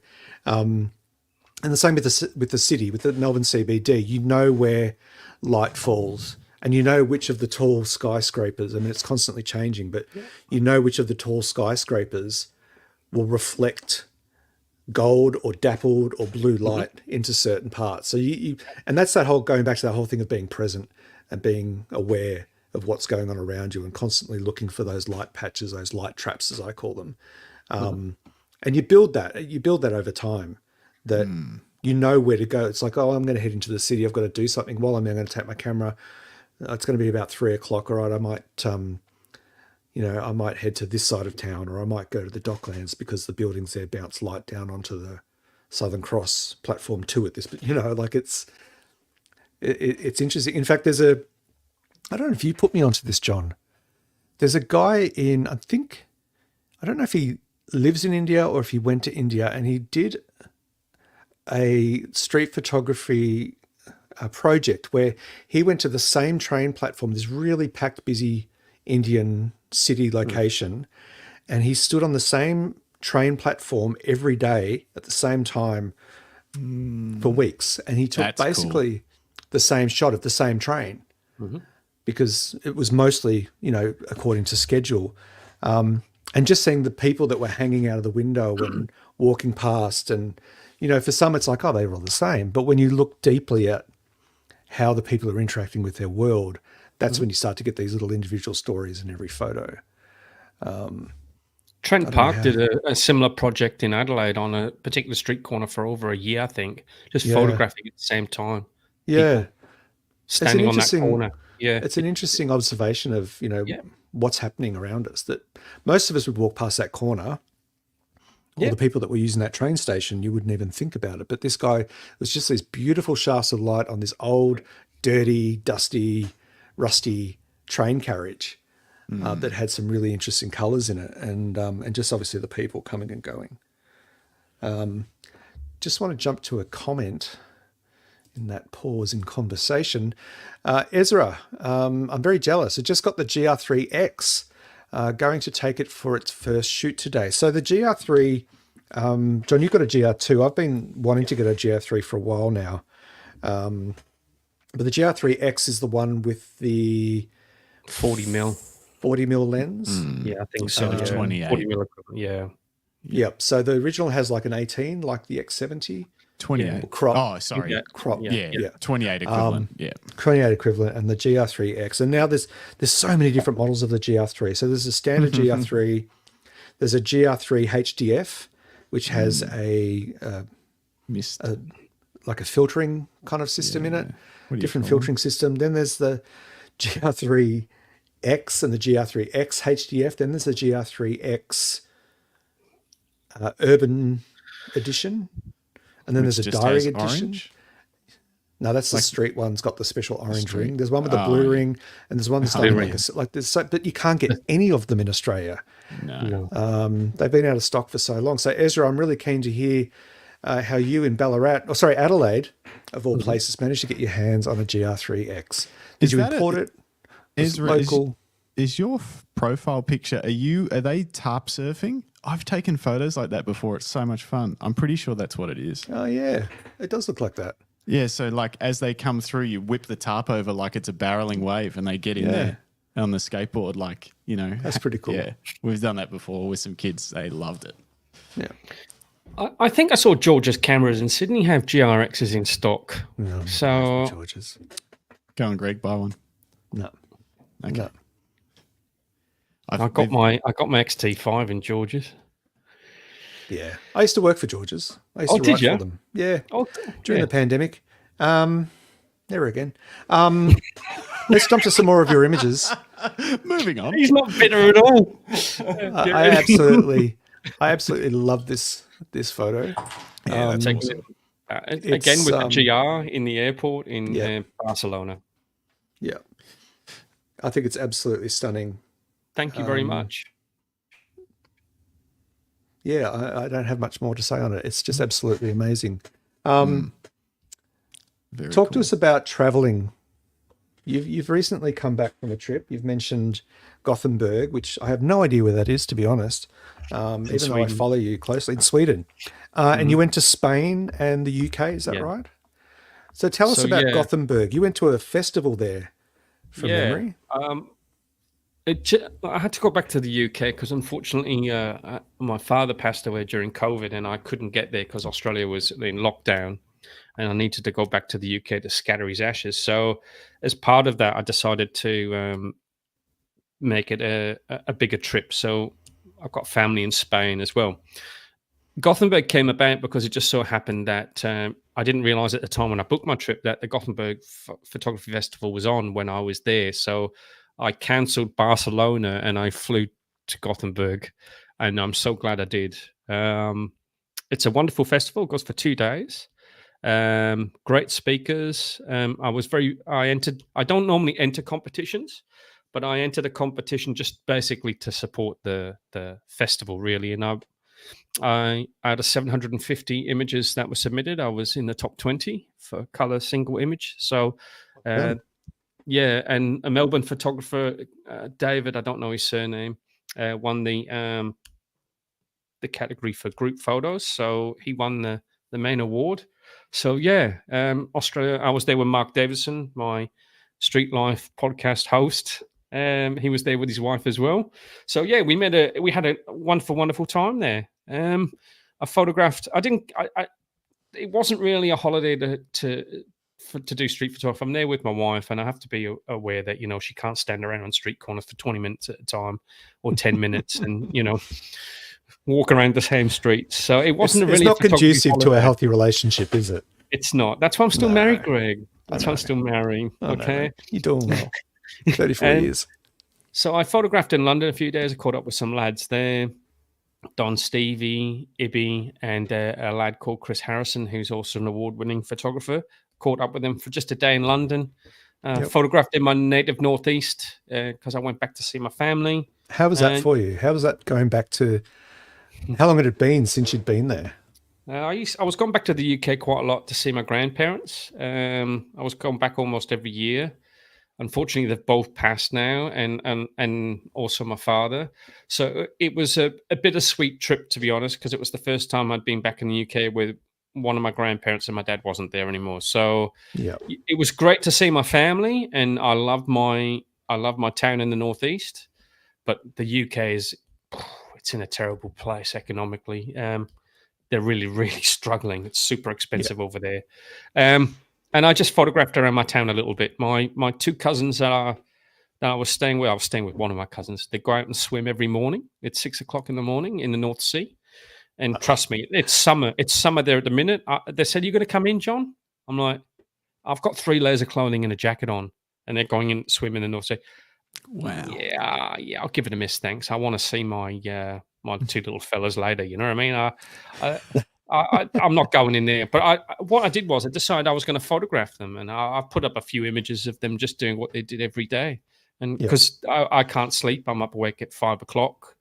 So I'll just go out with them and watch them swim and watch how they interact with their group. I wish I could have. I wish I was there now because that would be a project I'd work on. Would be photographing my cousins Yeah. swimming in that group because the group's huge and the variation of people was huge. There was like there was some really different sort of people that would swim every morning, and I would love Yep. to document that. So that's probably one of the things with my street photography I want to work on is taking single images is good, and I've done that for about 4 or 5 years, but I'm starting to get I need a purpose, so I'm starting to look at working on projects now, and that would have been a project I would like to work on in my native South Shields. But unfortunately, 13,000 miles away, Greg. It's a bit hard to get there every morning. And probably $13,000. It's so expensive to travel. It's interesting. It's interesting what you say about, and I know that Justin's in a similar space at the moment. It's a little bit different, but it's the same concept where, I've been shooting street photography now since 2014, so a decade, for various reasons. I've had some breaks because of poor health, but I'm at the point now where I love going out and doing single image composition, like you said, but I'm also looking for project. And I'm finding that challenging to break away from what I'm used to doing. To find a new, not maybe purpose isn't the right word for me. I think it's just a new direction to take my work, my art. I like to think of my work as art. But, you know, Justin, you've been going through a similar process, having ceased wedding photography. You're now doing mountain bike photography with some big brands. You're doing some other shoots for businesses. But you also, when you did your 30-day challenge, you found that was a challenge to find direction. Yeah. It's something I'm looking for sure, and I haven't found it yet. Yeah. I'm finding these photo books helpful. I'm still digging through them, but you've been reading your books? I've been reading my books. I've been digging through this one. This is there's so much in this one. It's thick. And his work is obviously it's huge, very wide ranging, and very influential from his like photo essay type work in war-torn countries and that kind of thing. But there's a lot of other work in there as well, and his portraits and all that sort of stuff. So that's been interesting to see. And then from a completely different sort of end of the spectrum, I got this book, which is was like a Kickstarter that I backed for Matt Palmer, who's been on the podcast before. He's got the studio in Bright, the Alpine Light Studio. Yep. And this was a project he worked on over years, which is all, it's just photographing. Where's a good example? Like abandoned things in Iceland when he's been doing his trips over there. Yep. And that was a sort of a really interesting, just, you know, he's just found something that he enjoyed, and he's repeated that work like over a number of years and sort of grew it into a body of work and then put it into a book. And it's, it seems simple, but it's obviously something that he's put a lot of time and work into. And I'm sort of like, you know, is that the kind of thing that I want to try and find to pursue? But I think for him, it was an organic evolution that, you know, on his first trip there, he was compelled and captivated by these abandoned buildings and things around Iceland. And then it just sort of naturally evolved into a project rather than him sort of, you know, doing some research and setting out to do this project. I don't know. It's hard when it's forced. I mean, you did the workshop at Bright around storytelling in photography, and you captured a range. Initially, was it 12? But then you bumped it out to 40 something. You're supposed to only shoot 12 shots. No, you were supposed to shoot a ton of shots and then pull it down into a photo essay of 12 images. Yep. And how did you find that set project? How did you find that experience with someone saying, here's the boundaries, here's kind of the loose framework, this is why it's important, this is what you do, off you go? It was really fun, and I enjoyed it. And that style of shooting, again, is kind of like, you know, it's not street photography because we're at an event, but all of the shots that I took, I think, were completely candid, sort of documentary style shots where I was just looking for interesting scenes and interesting light. So that's definitely what I enjoy shooting. It's just I haven't found that out on the streets. I haven't found that spark my interest yet. Whereas doing it within the boundaries of an event, a festival or something like that made a lot more sense to me than just sort of aimlessly wandering the streets looking for subject, something, you know? Yeah. So I'm not sure. Yeah. I'm a bit lost as to what to do. I had a couple of thoughts about a project. You know, I've lived in Melbourne my whole life, relied on public transport for much of it. And I thought about maybe doing a project about a tram or a train line and getting off at every station. And, you know, it'll have to take, you know, weeks and weeks, probably months, because like the number 1 tram line goes from Port Melbourne, like one of the beaches down there, Albert Park, I think, and it goes all the way through to Coburg. And there's like, you know, 70 something stops. So I don't know that was just like a formative idea that I had, something along those lines to do with how people move throughout a city like Melbourne. But I'm not sold on it. You know, it hasn't grabbed me as, yeah, this is what I want to commit the next year to. Yeah. You know, and I think finding that it's fun. It's great if it happens organically, but when you're trying to push yourself into it, it's a different challenge. Well, like you, Greg, I like taking single shots as well. I still like it. But when I'm back in Adelaide now and I photographed it for 3 years solidly, almost 4 years, right? And it gets harder and harder to keep photographing the same thing over and over again. How do you make it look different? How do you make it look different? So, and when you don't feel motivated, it's hard to get out. So for me, talking to other photographers who have been done it for a lot longer than myself, the next thing to keep motivated is to try to find a project to work on. And I'm the same as you, Greg. There's people I know come up with projects every single minute of the day. You know what I mean? I think, how did you come up? How did you come up with that? They're just like, I just came up with it. What a great idea. Why didn't I think of that? I've got 2 on the boil now. One I came up with myself and one that an Adelaide photographer that I catch up with just recently, Oliver. He after we did our roundtable discussion about this on our Street Life podcast. Sorry, dropping a rival. Please. Street Life podcast. Well, quickly, where can people find the Street Life podcast that you do? And how Spotify, often do you? Apple. We do it every fortnight. We just got voted top 25 photography podcast in the world. Yeah, we did a vote recently, and we're actually the #1 live photography podcast in the world right now. It was just me and Greg that voted. Yeah, we voted. It was 100%. It was 100%. It was 100% across the board. That's great. So we're going well. We've been doing that for almost 2 years. I mean, apart from just recently, because I've moved back from Sydney and I had a few health issues, and then my travel, and then Mark was traveling. We had to have a little bit of a break, but we're back into it now. We've had some massive guests on there. Jesse Marlowe is one of them.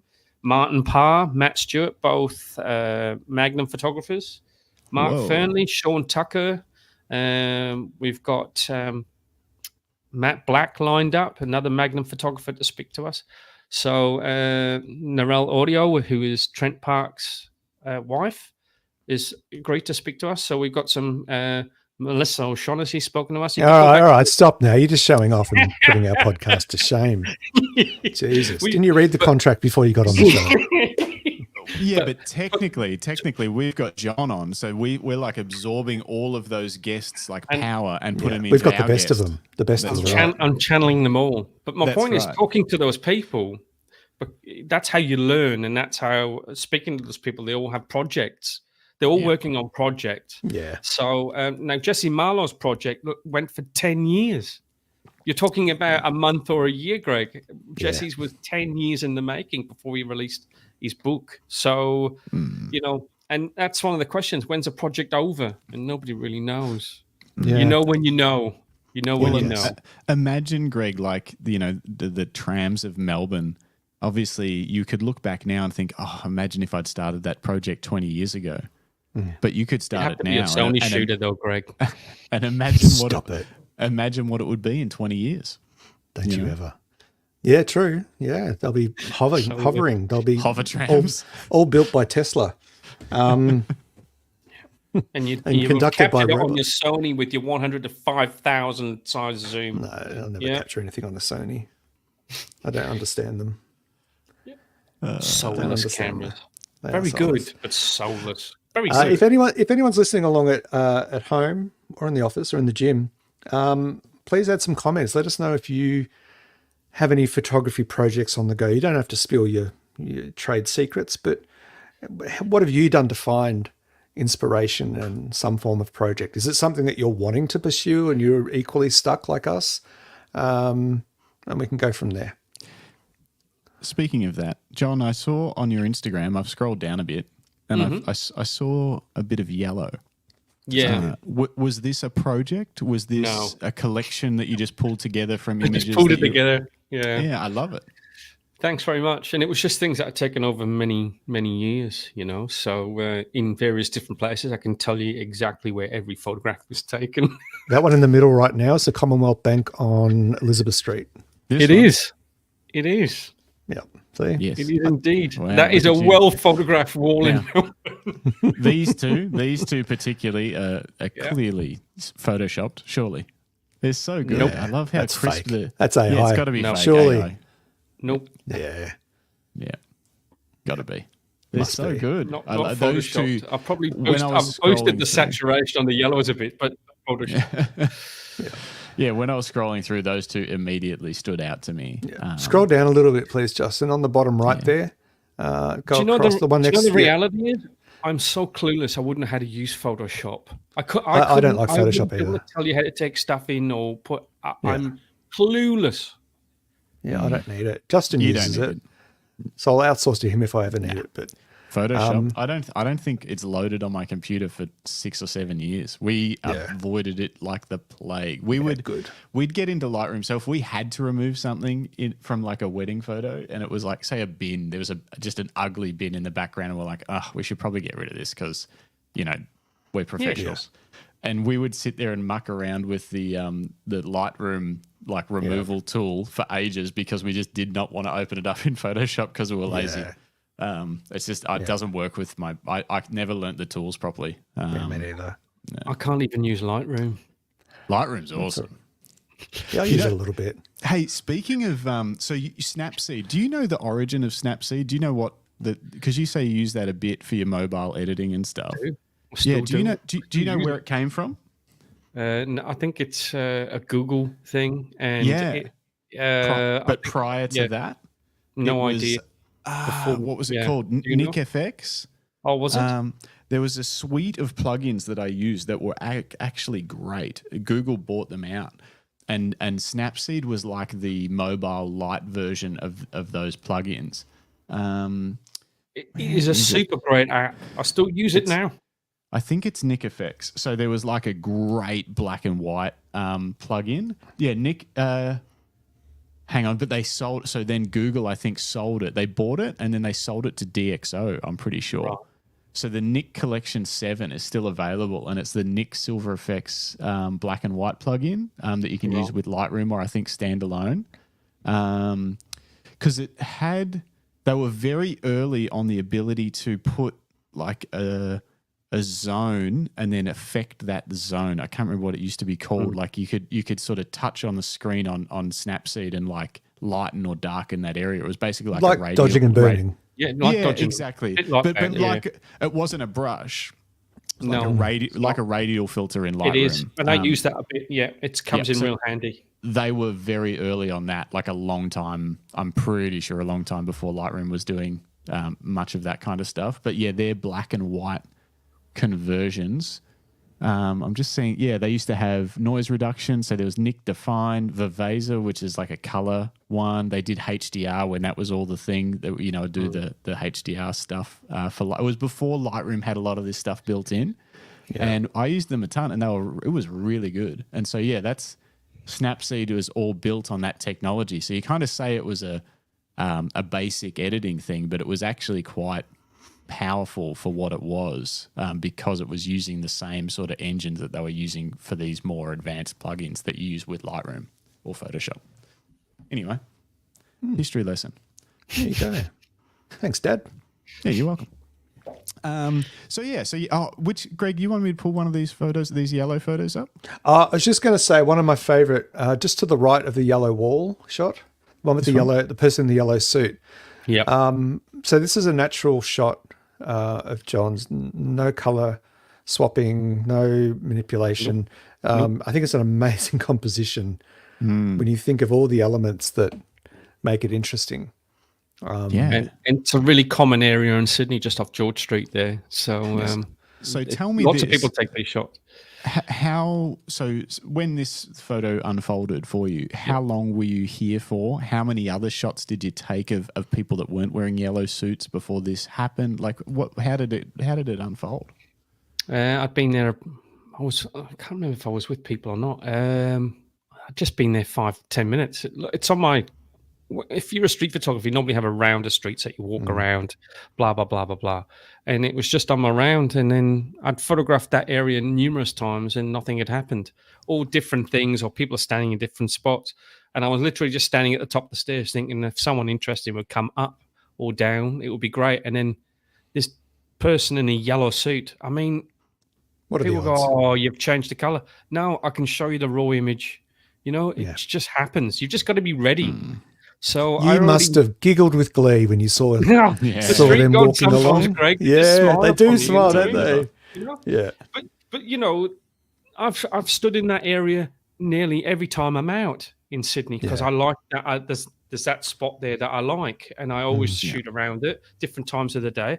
And I just happened to get someone coming down in yellow seat this time, and it just lined up nicely with these, you know, blah, blah, blah. And it came out great. But I've got tons of shots like that I probably took. There was probably about 5 other people that came up that were crap.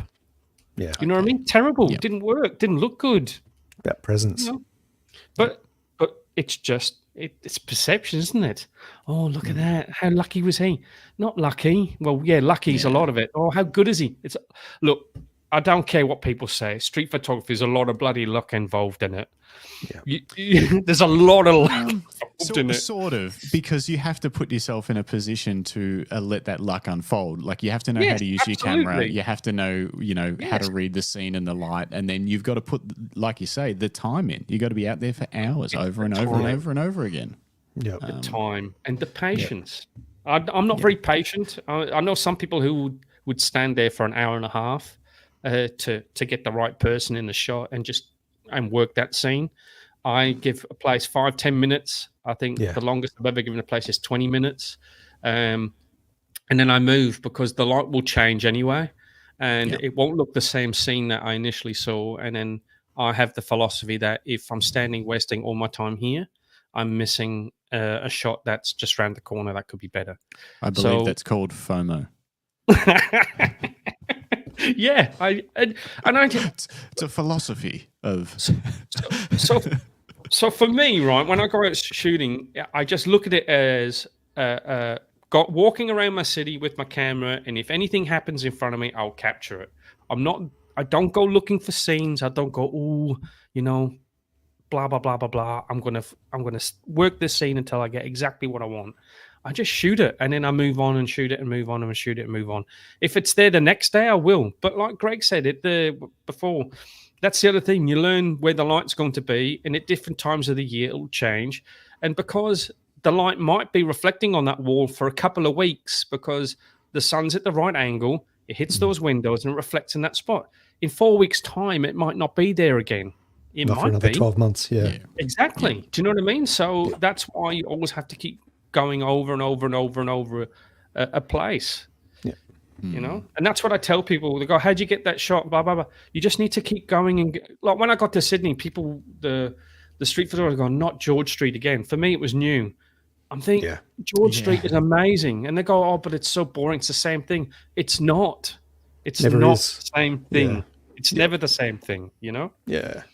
And then I've been getting into reflections and stuff like that, and like shop windows and using the graphics and stuff. Yeah. I've always been attracted to mannequins for some reason, not like in a sexual nature, not that sort of attraction. There's a movie about that in the 80s. Is that? I'm not talking about iRobot, Greg. So no, it wasn't iRobot. There was a movie about a guy who. I don't know what movie section you're looking in, Greg. But no, it was like a rom-com, and it was about a guy, and the mannequin comes to life at night when he's cleaning the store. He's in the store for some reason, and he keeps getting caught out in these. They fall in love and they get a bit romantic, and maybe it was on Pornhub. I think so. But I love mannequins, and I used to photograph them because they're often lit and stuff, and blah blah blah blah blah. But then I came across Knox Birdie, who started using graphics. The photographs but in the windows, and then having the reflections off.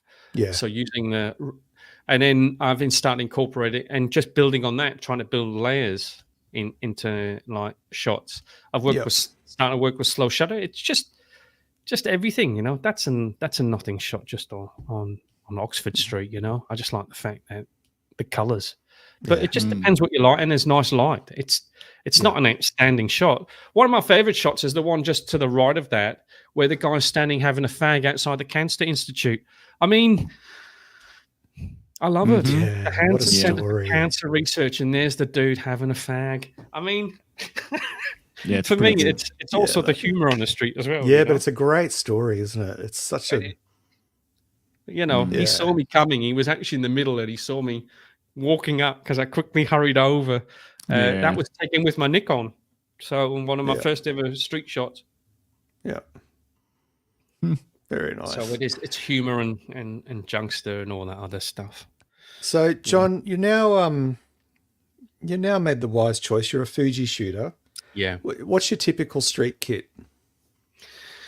Okay. Well, so when I first started, I started off on a kit zoom, and then, you know, I read all the literature about if you want to be a real street photographer, then you need to, you know, shoot on primes. And I did that. Leica.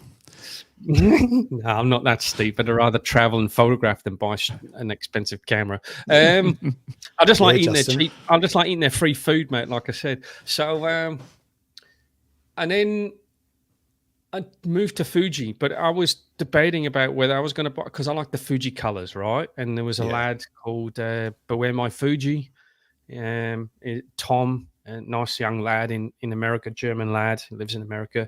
I like the colors and stuff and the silhouette work. So I was debating about whether to get a GR, which was supposed to be the ultimate street camera, or a Fuji.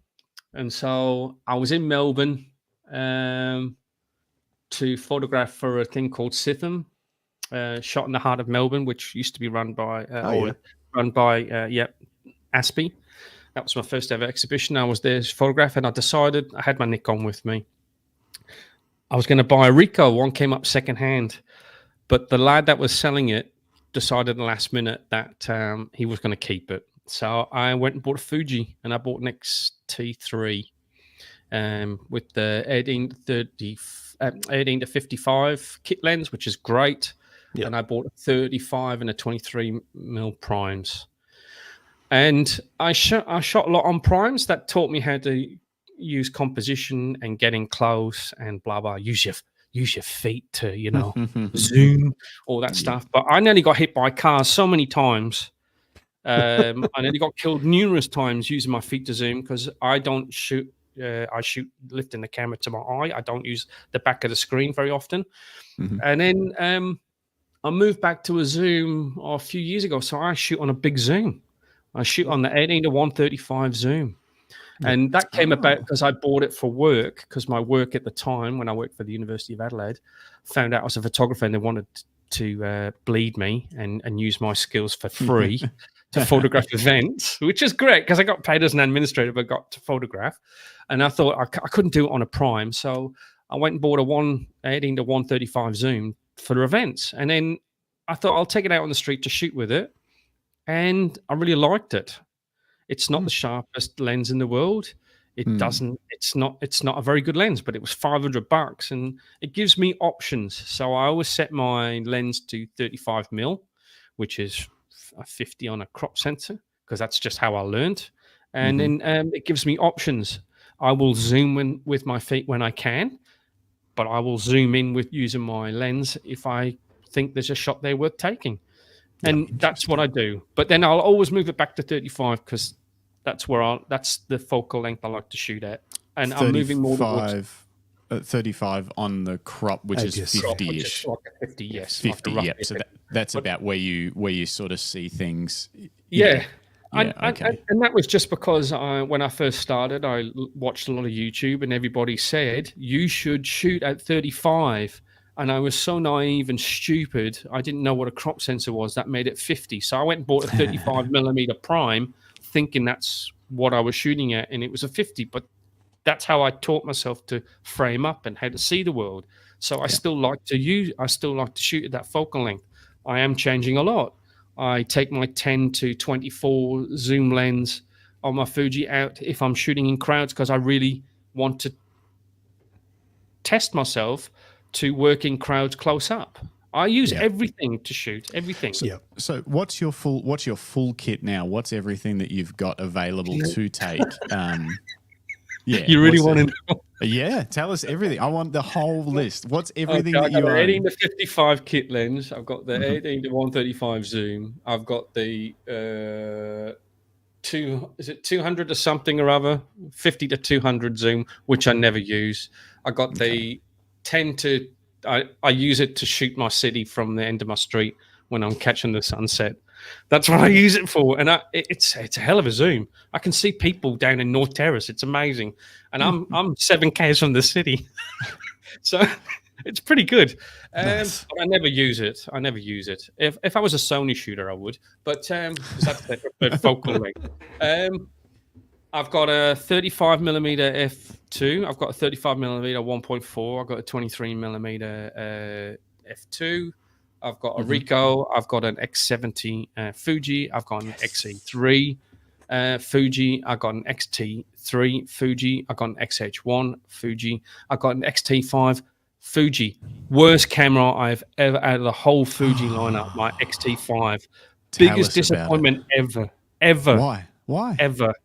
Because autofocus is shit on it. It's terrible. Oh, I've heard my these first rumors. body that I bought from George's. And I'm sorry, I'm a Fuji fanboy. I love Fuji. So, and then I bought this thing, and it would just totally misfocus for no apparent reason. And I took it back to George and said, "It's the way you're shooting, mate. I've been shooting for 4 years. I use a camera pretty basically. I'm not trying to track a bird from 400 kilometers away. I'm literally pointing it at some light and shadow with back button focus, and I'd press it. The box would go green, and the whole frame was out of focus. So the lad was saying, "It's you, how you're shooting it." So I took him to a spot, and it was he had to do a video of it, and they gave me a new body, and that's slightly better, but it still misses focus. I can't trust it. When it works, it's great. When it works, it's great. It brings up beautiful images. I've got beautiful photos from it, but I can't trust it. And the only reason I bought it was because my XT3 had 300,000 shots on it. It was getting a bit slappy. It was starting to do some weird things, like totally reset itself, because I think the internal battery and that was going out. And I thought, I really like my XT3. I've loved shooting with it. Never had any problems with it. 95%, 98% of the time, I can throw it up and it will get something in focus. And I thought about buying another secondhand XT3, but then I thought, well, it won't have a warranty. I'll go and buy the XT5. No. Personally, I wouldn't do it. And then I went to the launch of the X106, and in Sydney. I got invited to that. Thanks, Charlie. And I got talking to a load of people there who had XH2s and XH2Ss and XT5, and they all had similar issues. Now, some people have zero issues with the autofocus. None. They think it's the best camera in the world, and great for them. That's awesome. Not my experience, and not my experience with a lot of people that have those cameras. I'm sorry, Fuji, but you've just released a firmware update that's supposed to may have fixed all of the issues. It hasn't. And I just think it's sad that you have such a great camera, and it's previous. The XH1 focuses better, for crying out loud, than my XT5. I'm not asking it to. You can get a Sony or a Canon, and it can track a bird 4 kilometers away via its eye. A tram can go past 5 different people, an F-100 bloody whatever fighter jet, and it'll still track that bird, and it'll be in focus, right? I'm shooting a light and shadow patch, and maybe the odd throw it up and catch someone walking by, and Fuji misses it. I'm sorry. And if my XT3 can do it, why can't the XT5? Yeah. And I know there's things like, well, it's a bigger sensor and all that. It's the lens you're using. It's not. I've used lenses on it that they say that are the recommended lenses, and it's the same thing. It will not focus on certain points on walls and all sorts of stuff. It's weird. Yeah, a bigger sensor. A bigger sensor is no excuse when you're jumping a couple of gens ahead in camera. Yeah. Like it's a long time that they've jumped ahead. You couldn't say, that's not going to be as good a performer as the XT3 with autofocus because it's got a bigger sensor. Like Yeah, Don't go bigger. No, exactly. Why did you do this or whatever? And it's not even that. The sensor's not so dense that it doesn't, like, okay, perfect example. I shoot with a Canon R3 epic autofocus, best I've ever used. 24 megapixel full frame camera. Sports focused. It's amazing. They bring out the R5 Mark II 45 megapixel, 2-year newer camera, 3-year newer maybe. It's as good or maybe even slightly better at autofocus than the R3. But it's got a bigger sensor, and it's not, when you jump ahead in terms of a couple of years of development of all of their autofocus tech and algorithms and things like that, they should be moving forward, not backwards. That's a shame because it's an area. So good autofocus with, is an area that they've always struggled. But it seemed like they were progressing though. Yeah, true. Yeah. And we all know out of all of the brands, and I'm not a Sony fanboy by any stretch of the imagination, if anybody's noticed. I think they're soulless cameras. They're awesome if you want a workhorse and you want to earn money and you're a wedding photographer or you're a product photographer or whatever. Anything where you have to earn money and rely on it getting focused bang every time. Brilliant, but soulless to shoot with. And that's why I like Fuji, because I like everything on the top of the dial. I shoot totally manual. I don't shoot auto on anything. Everything's done manually. If I miss a shot, then so be it. Because I haven't got my settings right. It's annoying sometimes. But why can't it just get basic stuff right? I'm not asking. People will tell me, oh, you need to set it on this setting and that setting and and make your box better, your focusing box bigger. Then you've got to make it smaller and I'm using single point, and it shouldn't matter. It shouldn't matter. It shouldn't matter. At my level, I'm not shooting sports cars, or if I was a wedding photographer, it'd be like, fuck my naja. There goes my mortgage. Because it's not in focus. Sorry, don't want to bag them too much because I am a fanboy. I've just no. I was just going to tie. I'm just conscious of time, and I just want to tie a bow in that story because it is important. And Fujifilm have acknowledged that they have an issue. In recent talks, they did say, we know that our autofocus isn't up to the speed that our photographers want it to be, and they have made a commitment to work on it. How that unfolds, we'll have to wait and see. But it's an interesting, for what I do, I'm shooting with a 4-year-old camera. XE4, my X70 is I remember when you first bought it, Greg. Yeah, I was stoked. When you first bought it. and I've shot and I've tested and shot with almost every Fuji camera on the market for review and for my other gig. And the only camera that I ever had an issue with was the XS20, which is still a current camera. It's kind of like a slimmed down version of the XH2S. It's more for videography and content creation, and I found that focus really struggled. It just hunted constantly and misshot. So, but for what I shoot, I've never had an issue, and it all depends. It's just a tool for the job. Yeah, if the focus. Of course. But if the focus performance doesn't suit you, or you don't like its low light performance, or whatever it may be, then find a better tool for the job. Yeah, exactly. Fuji Live podcast, bagging Fuji Focus. Well, it's true. Don't get me wrong. I'm a fanboy too. I'm a signed up life member, but that's what makes this podcast great. Is we have no allegiances and no need to, which is I love Canon. I can't believe they changed the way their freaking lens caps work when they went to the RF mount, and they made it so hard to put lens caps back on because there's no way of knowing where the thing lines up when it's in a camera bag. But, we can't win at everything. No. But John is right. Focus is a basic. It should be, especially with how much progress they've made in both the X series and the GFX. They're doing so well to drop the ball on the thing that is critical to getting sharp images. And it's going to frustrate people. If someone steps up, what if someone comes from Nikon, they got Nikon DSLR or whatever, and they're like, well, I've listened to every episode of the Camera Life podcast. I'm finally going to invest in Fuji like everyone else, every photographer that they've interviewed, and they buy an X-T5, and then all of a sudden most of their images are not, coming out sharp, and and then they're going to go, they're either going to think Fuji sucks or mirrorless sucks, or it's not ideal. I saw a bit of a news thing that was saying that Fuji is now 40% of the non-full frame market. Yeah, I'm surprised they're not 100%. So, OM systems pretty popular. Oh yeah, and I guess so that would include all of Canon's crops, all of Nikon's crops, full frames.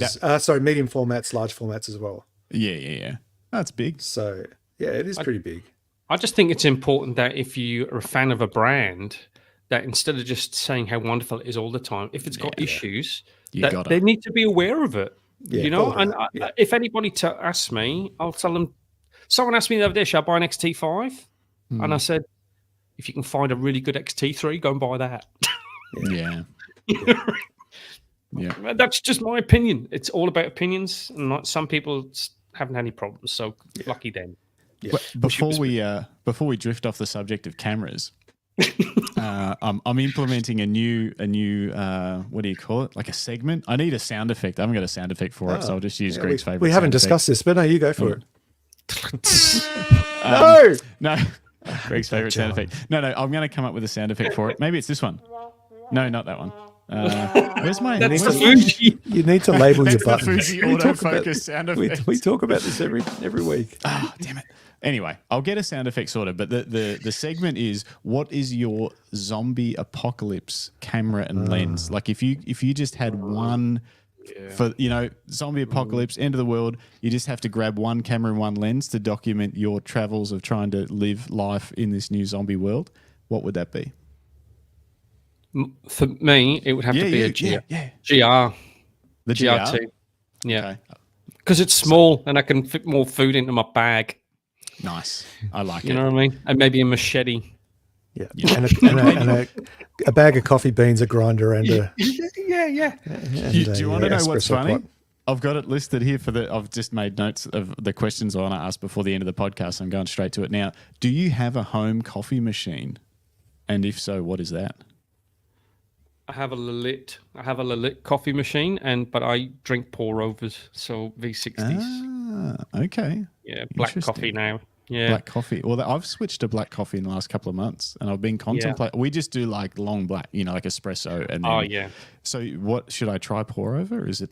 Yeah, try better? pour over. Yep. Yeah, it's great. Would for a newbie to pour overs, what do I need to buy to give it a whirl? A decent kettle. I've got a grinder. I've got a good grinder that I can adjust. Well, if you're doing pour overs and black coffee, you probably need a grinder that can. An espresso grinder won't do it. It needs to be coarser. I think it adjusts far enough. It's a for both? Rancilio Rocky. I think it's a Rocky, and I think it does go far enough. That was one of the things that people are like, it can do coarse. I'll have to check though. Double check. So you'll need a grind. If it doesn't, you'll need a grinder or a hand grinder. They're even better. Just got to put a bit of work into it. Scales. A Hario, small set of scales. Cheap. Okay. Just get some cheap scales. A Hario V60. And Hario V60. Hario V60. Yeah, V60. And I need one of the fancy. One. No, just get a plastic one. Yeah. Plastic better than ceramic because it doesn't hold the heat. The ceramic, it lets the heat. Anyway, go on. Do I need one of you said a fancy kettle that has the fancy goosenecky looking thing? Yeah, you do. Coffee kettle. You do. Get a stag. Spend the money and get a stag. Yeah. Coffee kettle stag. It'll cost a fortune, but it's worth everything because it's all about controlling the water flow. You've just set Justin on his new hyperfixation. Mm-hmm. Look, and once you try black, you won't go back. Well, so the thing is, we probably need a new espresso machine at home because we've smashed ours, and it was a cheap one. It was like a Breville Barista Express. They're great, but we've destroyed it. The grinder died. Now the seals are all gone. It's like it's ready to die. So I was like, do I buy a new, more expensive espresso machine, or do I test out pour over, and it's interesting that you said that because I've been drinking black coffee only for the last couple of months, so I might as well try pour over for a while first. Try it. It's delicious. I've just bought 2 new beans today, and Adelaide. Just 2 beans. That'll barely make 2 bags of beans. Okay. I got one roaster in Brisbane, and I've got one here in Adelaide, a roaster. So Justin, look up Market Lane Coffee. They're in Melbourne. They've been in Melbourne for 15 years. There's one at Prahran Market. Drink Market. And they actually sell gear as well. Yeah. I mean, there's places you'll probably get it cheaper, but they might give you an idea of what you'll need for different kits. Yeah, I usually go to Alternative Brewing is usually my website. Oh, yeah, we use those. I get my stuff. We got our cold brew system from them. Okay. Yeah. Caffeine and street photography go hand in hand. Yeah, when I was in Sydney, in Adelaide, I've got coffee shops in every little spot. Yeah. Yeah, you know where they are, don't you? Yeah, you do. It's essential. Greg's seen me. I'm different. When I go on my photo walks, when I was doing my 30-day video challenge, I'd go on photo walks. I'd load up I've got this Yeti cup that seals at the top and it stays warm. So I'd load that up in one of the pockets and just head off into the city with my little cup. Perfect. On that note, I just want to jump to a very quick news item. Or do you have any more questions, Justin? What's your top question? I've got 2. I don't allow it. Yeah, well, as long as does anyone need to go? It's like we hit 2 hours, but I've got 2 more questions. Go for it. First of all, I'm going to Vietnam 10 days. No photography plans, but we've got no plans at all, and I want to make some images while I'm over there. I want to make that part of the trip. You've just recently traveled and done street photography while you've traveled. Do you have any advice for how I could approach my trip in a way where I'm not just taking what I feel are more like travel photos and sort of dig more into street and culture and stuff like that, as opposed to just taking photos of things that look nice? Get off the beat. Well, I go to Bali a lot, so and before I was really a street photographer, get off the beaten track and go and talk to people. So I went on a bicycle tour, and it took me through a school, and I just photographed all of the kids in the school, because you're allowed to do it in Indonesia. You don't get called all these names. So with a bloke with a camera. Yeah. Of course, I had the permission from the school, but just get off the beaten track. If you don't want them to look like everyday travel photos, go down the back streets, away from the touristy stuff, and get into the back streets and photograph and document where the real people live and not just the touristy stuff. That would be my experience. It's so interesting that you said as well, like, not to drag it back towards gear away from mindset sort of stuff, but it's interesting you say that you're shooting a lot with a zoom. Would you do that while you travel as well? Even decided being a bigger, carrying sort of a bigger, heavier kit around. I assume that lens has got a little bit of weight about it. So I didn't. I've moved away from the 18-35 for a bit. I've just put it back on my camera because I was shooting in the 18-55 with the kit lens, and because it's a Fuji, it's super light. And it gives you that little bit extra reach. A little bit of reach. And so it also gives you a bit of, you can get some wider angled shots, you know what I mean? So that's when I say, see, in the street community, they'll say, oh, you shouldn't shoot street with a zoom because you can't get close enough. Well, you can. Your choice. It just gives you more options to do stuff with having a zoom. Still get up close. But I would take, if you've got a small zoom for your Canon, probably not. Small zoom's probably about 4 kilos. You'd be surprised. Canon's lens kit's getting pretty good. We've got 3.5 kilos now. That's amazing. Brilliant. They just released a 28 to 70 mil 2.8, which that's an equivalent. You'd need an f2 on a Fuji to get a similar look out of it, and it's tiny and light. Take that. They're grab that and take it. I don't know. I would challenge you just to take that 28. Well, that's what I will. That's coming. That's coming regardless, because I do. That's love it. Nothing 28. else. Nothing else. I'll think about that. I'll take it under advisement, Greg. Yeah. I mean, I've already done. I did a 3-month trip with just the Q3, so I've done the one camera, one single lens thing a lot, and I really love shooting with 50 as well. But I don't know if I want to do a whole trip with just the 50. It's pretty tight. So I'm thinking about it. So on my travels, I took my editing to 55, and I took a 23. Nice. 23 mil just because it's weather sealed and that 23 f2 is my travel lens. Yeah. My last trip to Tokyo, I just took that on the would have been the XT3 and the X70, which is an 18.5 fixed lens. That's all I took. Yeah. If you want to take like portraiture and stuff, if you're going to go out in the back streets and you approach people to take their portrait, is that not going to be a bit? You're going to have to shove it right in their chops, aren't you? That wouldn't bother me, but I'm not. I probably won't. I probably wouldn't do a lot of portrait stuff. I much prefer it to be natural. I much prefer that. Which is why the 50 kind of works. You can get a little bit closer to people without disturbing them. Before they. Yeah. So I don't know. Yeah. Anyway, and then my second final question. Yeah. Do you have any favorite, other than you've already mentioned, is it Sean Tucker on YouTube? Any favorite YouTubers that you like to watch, street photographers? Because I've recently started enjoying a channel called Walk Like Alice.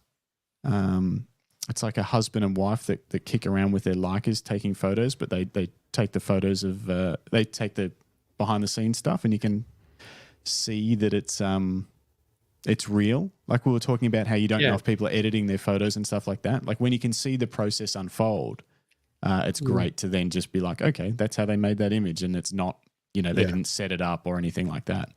And I've also been watching a bit of there's a channel called Paulie B, and he follows street photographers around. Okay, you watch Paulie B. Yeah, it's pretty cool. We've had him on our Street Life podcast as well. Have you? Yes. Wow. You guys get all the guests. And especially if you then soak up all of his juice because he's interviewed all these New York photographers, you guys are, and then we get that juice. It's just going on and on. Paulie's very nice too, and he's a great photographer. So are there any other channels that you enjoy watching on YouTube that give you that kind of insight into street photography? So I don't watch too many. When I first started, I used to watch a lot, but I don't tend to watch them a lot now. I prefer to be out shooting, to be honest. But there is one lad that I liked. He's called Octavia, and he's from he's in Belgium, and I watch a lot of his stuff. I just watched one of his videos yesterday because he doesn't have a very big channel. It's only about 11,000 people. I've been following him since he first started. He just has a really nice way of how he shoots. And he shows you what he's walking around, photographs, and he shows you the images that he got for the day. And he's just got a very nice way of how he does it. It's just interesting. He drinks a lot of coffee and eats a lot of snacks along it. So that's also, he's always talking about pastries and stuff like that. But I just normally put him as Octavia and then street photography, and it'll come up. And he he shoots with Fuji, he shoots with lots of different cameras. And I just like his way. He's got a very good eye. Does he put like a POV camera on himself so you can kind of see him strolling around the streets and stuff? Or have you ever tried that? No, I haven't. No. It's very it's I'm great trying to not do. be seen. Yeah, that's what I was going to say. It's great to do. I did it for 30 days straight, but it makes you feel very self-conscious and very seen. It's like, one thing to hold a camera, but then to have like you almost feel like an undercover cop with a body cam. Sure. It's weird. It definitely changes the dynamic. Have I thought about it? Yeah, because people often ask me, they want to see how I shoot, and that's how you share it, because you can use it with your phone, but it's a nightmare trying to shoot with one hand. Yes. So a body camera. I've seen some people, they rig up a 360 camera. On top. To the or either on the hot shoe or even underneath to the thread for the tripod mount. So that's an interesting way to do it. That's what Octavia does. He puts a camera, he either uses his GoPro or he puts a camera on top of his hot shoe, I think. Yeah. There's quite a few good ones out there, but honestly, I prefer to go out shooting. Yeah. I think if you're new, it's great because you get to see how people see the world. But Yeah. you know, the best thing to do to improve is actually just go out there and photograph. Yeah. Exactly. Yeah. It doesn't cost you anything with digital. You can make as many crap photos as you want. It doesn't cost you anything. And if you want, you can wait the next day to look at them. Just simply or you can wait. buy a camera like you mentioned, spend all that money in it. You've got to wait 24 hours. And it only takes 36 shots a day. Well, just take 36 shots. Use your real camera. Buy a small memory card and then just leave it in your car. Would that be like a 1 megabyte? Yeah. Well, not for 8 my megabytes, cameras. maybe. Let's go with 8 megabytes. Will be enough. Yeah, something like that. Something like that. Greg, have I mentioned that the Rosu's on in Melbourne? Did I mention that? You did, yeah. Well, you mentioned it to me. I don't think you mentioned it on the channel, on the show. Before we go, can I just mention, because I'm coming over to Melbourne, and the reason I'm coming over to Melbourne is Rosu AU is running a street photography exhibition that's totally free in Melbourne for Melbourne street photographers, as well as myself and a number of Australian photographers will be exhibiting. It's digital. The images get projected onto a wall, and it's at Curtin House Rooftop Bar in Swanston Street on the 14th and 15th of November. So come along and you'll see the whole street community is going to be there from Melbourne, and also people are flying in from Sydney. So it's a Sydney-based group that runs Rosu, and they're running a show in Melbourne for Melbourne street photographers. That's awesome. So, and it's totally free. That sounds too and good it's to be free true. grab as well, I think, as well. It's going to be free. Really? Supplied by Leica. Maybe. I don't know. Maybe. Might be just a couple of dim sims. I don't know. That's very Nothing cool. wrong with that. Unfortunately, I'll be in Vietnam. Otherwise, I would certainly be coming down. When are you going to Vietnam? The 6th till the 17th of November. Nice. Nice. Yeah, I'll I've have not to been look to for Vietnam. I think it'll be an awesome place. Yeah, it looks beautiful. And we have planned nothing. So I think it's going to be a bit of an adventure. Nice. I think that's the best way. You don't want to be structured on your holiday, you know? Yeah. We don't plan anything You don't? on holiday. No, don't plan anything. When we get there, then we decide. I love it. Yeah. You're on holiday. You know, why do you want to be? You already have a structured life. Why do you want to be structured on holiday? So we have to see this, and then we've got to go here, and then we're going to have like dim there, and then there's a sunset shot here, and then there's a bridge here, and then we'll look at this cathedral, and then there's the French art district here, and then they come back and they go, "How's your holiday?" And you go, "Oh, I'm knackered. Knackered. I can't remember anything. Oh, God, Yep. I got all these great pictures of stuff though. Did you Stuff. actually? We saw lots of stuff. All the things that I'd already seen on the websites when I Googled what to do in Vietnam. Yeah. My family were wanna do like, that. "What are you going to do in Spain?" I don't know. What you're going to do today? We'll work it out tomorrow. You know what I mean? Like, it's fine. What happens if you don't get to see everything? And Yeah. if we don't get to see a cathedral, there'll be another one somewhere. You know what I mean? Yeah. Doesn't really matter. Just go and get a good barmaid, mate. That's all you need. Yeah. And a good Vietnamese coffee. Yes. Yes, I'm excited about that too. Yeah, Yeah. yeah. Yeah. You'll That's yummy. have a ball. Enjoy. Yeah. Yeah. Thank you. Just before we do wrap up and say our farewells, I did want to share one news item that I thought was fascinating. Let me just jump to this screen. I don't know if anyone saw this. This is on Petapixel. So a photographer in the US shot an NFL game on a 35mm film camera. I did Can't see tell that. what camera it is. It's an EOS. Oh, it's a 1V. Yeah. He processed it and scanned and shared the images before the NFL game was over. So here's a shot of him processing the rolls of film in the bathroom In the bathroom. That's so during the good. halftime events, Oh, that's awesome. and obviously then scanning them. But look, he's using the shower. I don't know why there's a shower in there, but anyway, he's using the shower. Oh, he's got a press pass, so he's got chemicals going. He's using the shower to rinse everything. He's then rephotographing to scan Oh my gosh. with a digital camera, obviously. Rephotographing to scan each slide. And The then D850 doing the Was it? photography, I think. Yeah. They had an adapter. I don't know whether he's using it or not. I think they had a film scan adapter oh wow, back in the day to shoot like very high res scans. That's very cool. And then and then he was able to publish them before the game was over. So really interesting. That's a really cool project. We were talking about projects earlier. I thought that was well worth. Look at sharing. Look at the Canon colors in those shots. Geez, Canon's colors are so good. No, I think that's a Fujifilm sim. It is a Fujifilm sim. Yeah. It looks like classic Chrome to me. Fujifilm sim on Can I just say? Don't you find it amazing that all these people are going out, like all the trendy kids, like all the young ones are going, oh, we're going to go analog, we're going to go and get film, and then they're going to buy film, and then they scan them and then digitize them and then touch them all up and put them on the screen. Yeah. Don't you find it weird? Media. And they go, wow, it's an analog. Yeah. Well, not anymore. Yeah. Not really. Yeah. No. You know? Still got to show it. Still got to get likes. Yeah. On that note, just before we finish up, Jim has just jumped in the chat. Hey, Jim. Hey, Jim. What's up? Hello. Is that all you've got to say? You liked my comment, though. Those Canon colours. I'm sorry, it's not coming up properly on the screen for some reason.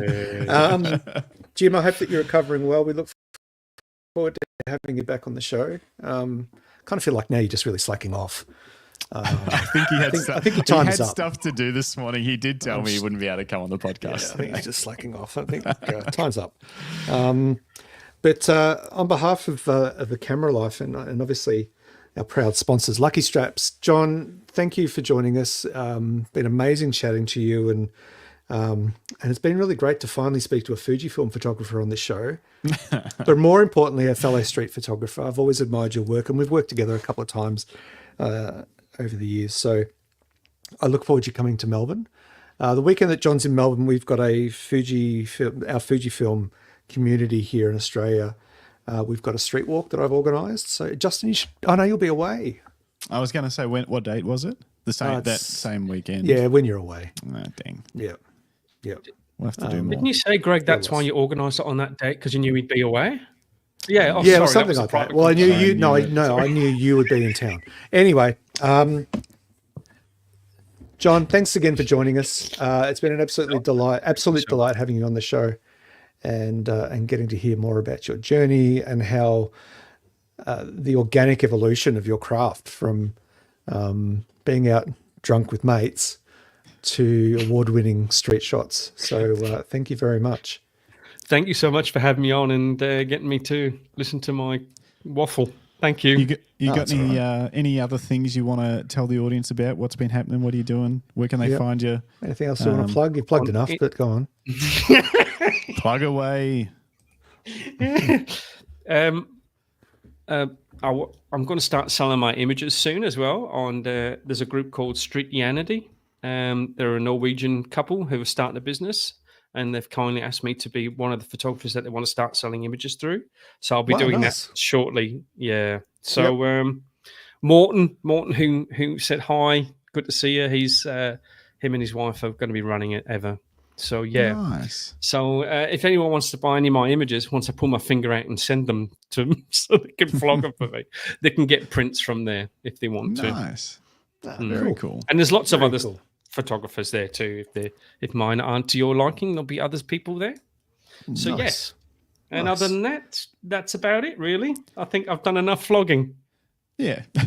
I think we What have you got on this week, Justin, or this weekend? Any shoots? No shoots. I might end up being down in Mornington actually, I think.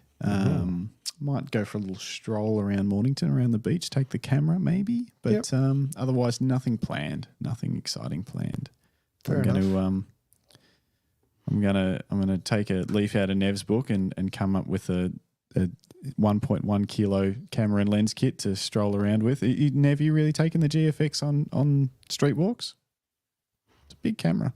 I'm sure he does. I spotted that, so I'm sure he does. He takes a lot of photos. The downside. Although having said that, at BFOP, everyone had big cameras. This is true, and they rocked around with them all weekend. And most of them had no idea how to use them. That's not true. I saw some great photos coming out of that. Yeah, I did. The bigger the camera, the better the photos. Whatever. Compensation, that's all that is. As for me, thanks for asking. Yes, Greg. What you got up your sleeve, Greg? What's behind that beard? What are you doing this weekend? Bastards. Until yesterday, I had three big cases that Fujifilm Australia had sent me. I had to send them back. Unfortunately, I think I've still got The one case somewhere. is empty when you sent them back. Oh yeah, they were empty. Yeah, I just put vegetables, cans of soup in them. So I've been flat out testing camera gear, lenses, and cameras from Fujifilm, and I've just sent all of those back. I'm just wrapping up a couple of reviews today, and then I'm going to take a bit of a break from photography because it's been non-stop for me. What with Bright and our Lucky Straps endeavors, and testing a whole bunch of gear. I think I'm just going to have a little bit of a chill out weekend and get straight back into it next week. But you know, that might change. I might look out the window and see the light and feel compelled. See the light and buy a full frame camera. On that note, look at another cheap shot from a Canon shooter. Look at another cheap shot. Because that's all they take is cheap shots. On that second note, if you look out the window and you see gorgeous light, grab your camera, get out the door, go for a walk, head to the beach, the street, the hills, or take some photos of your family. But most importantly, pick up a camera and be creative, and share those photos with your community. And as I said, if you're watching along at some point and you've got ideas for projects, let us know what you're thinking so that we can shamelessly steal them and use them for ourselves. Yeah, that's how it works. You scratch our back and we'll ignore yours. We'll steal your ideas. Yeah. But on that note, this has been the Camera Life Podcast, episode 35. It is the 24th of October. You've been listening to Justin, the founder of Lucky Straps, Greg, famous Lucky Straps groupie, and John, acclaimed street photographer and good friend of the channel. So thanks for staying with us if you've kept up, and we look forward to seeing you next week. We will have another special guest on board. I don't know who at this stage. I'm working on it. Hopefully not a Fuji shooter. No promises. Thanks, guys. Thank you. Have a good one. Have a good day. Bye.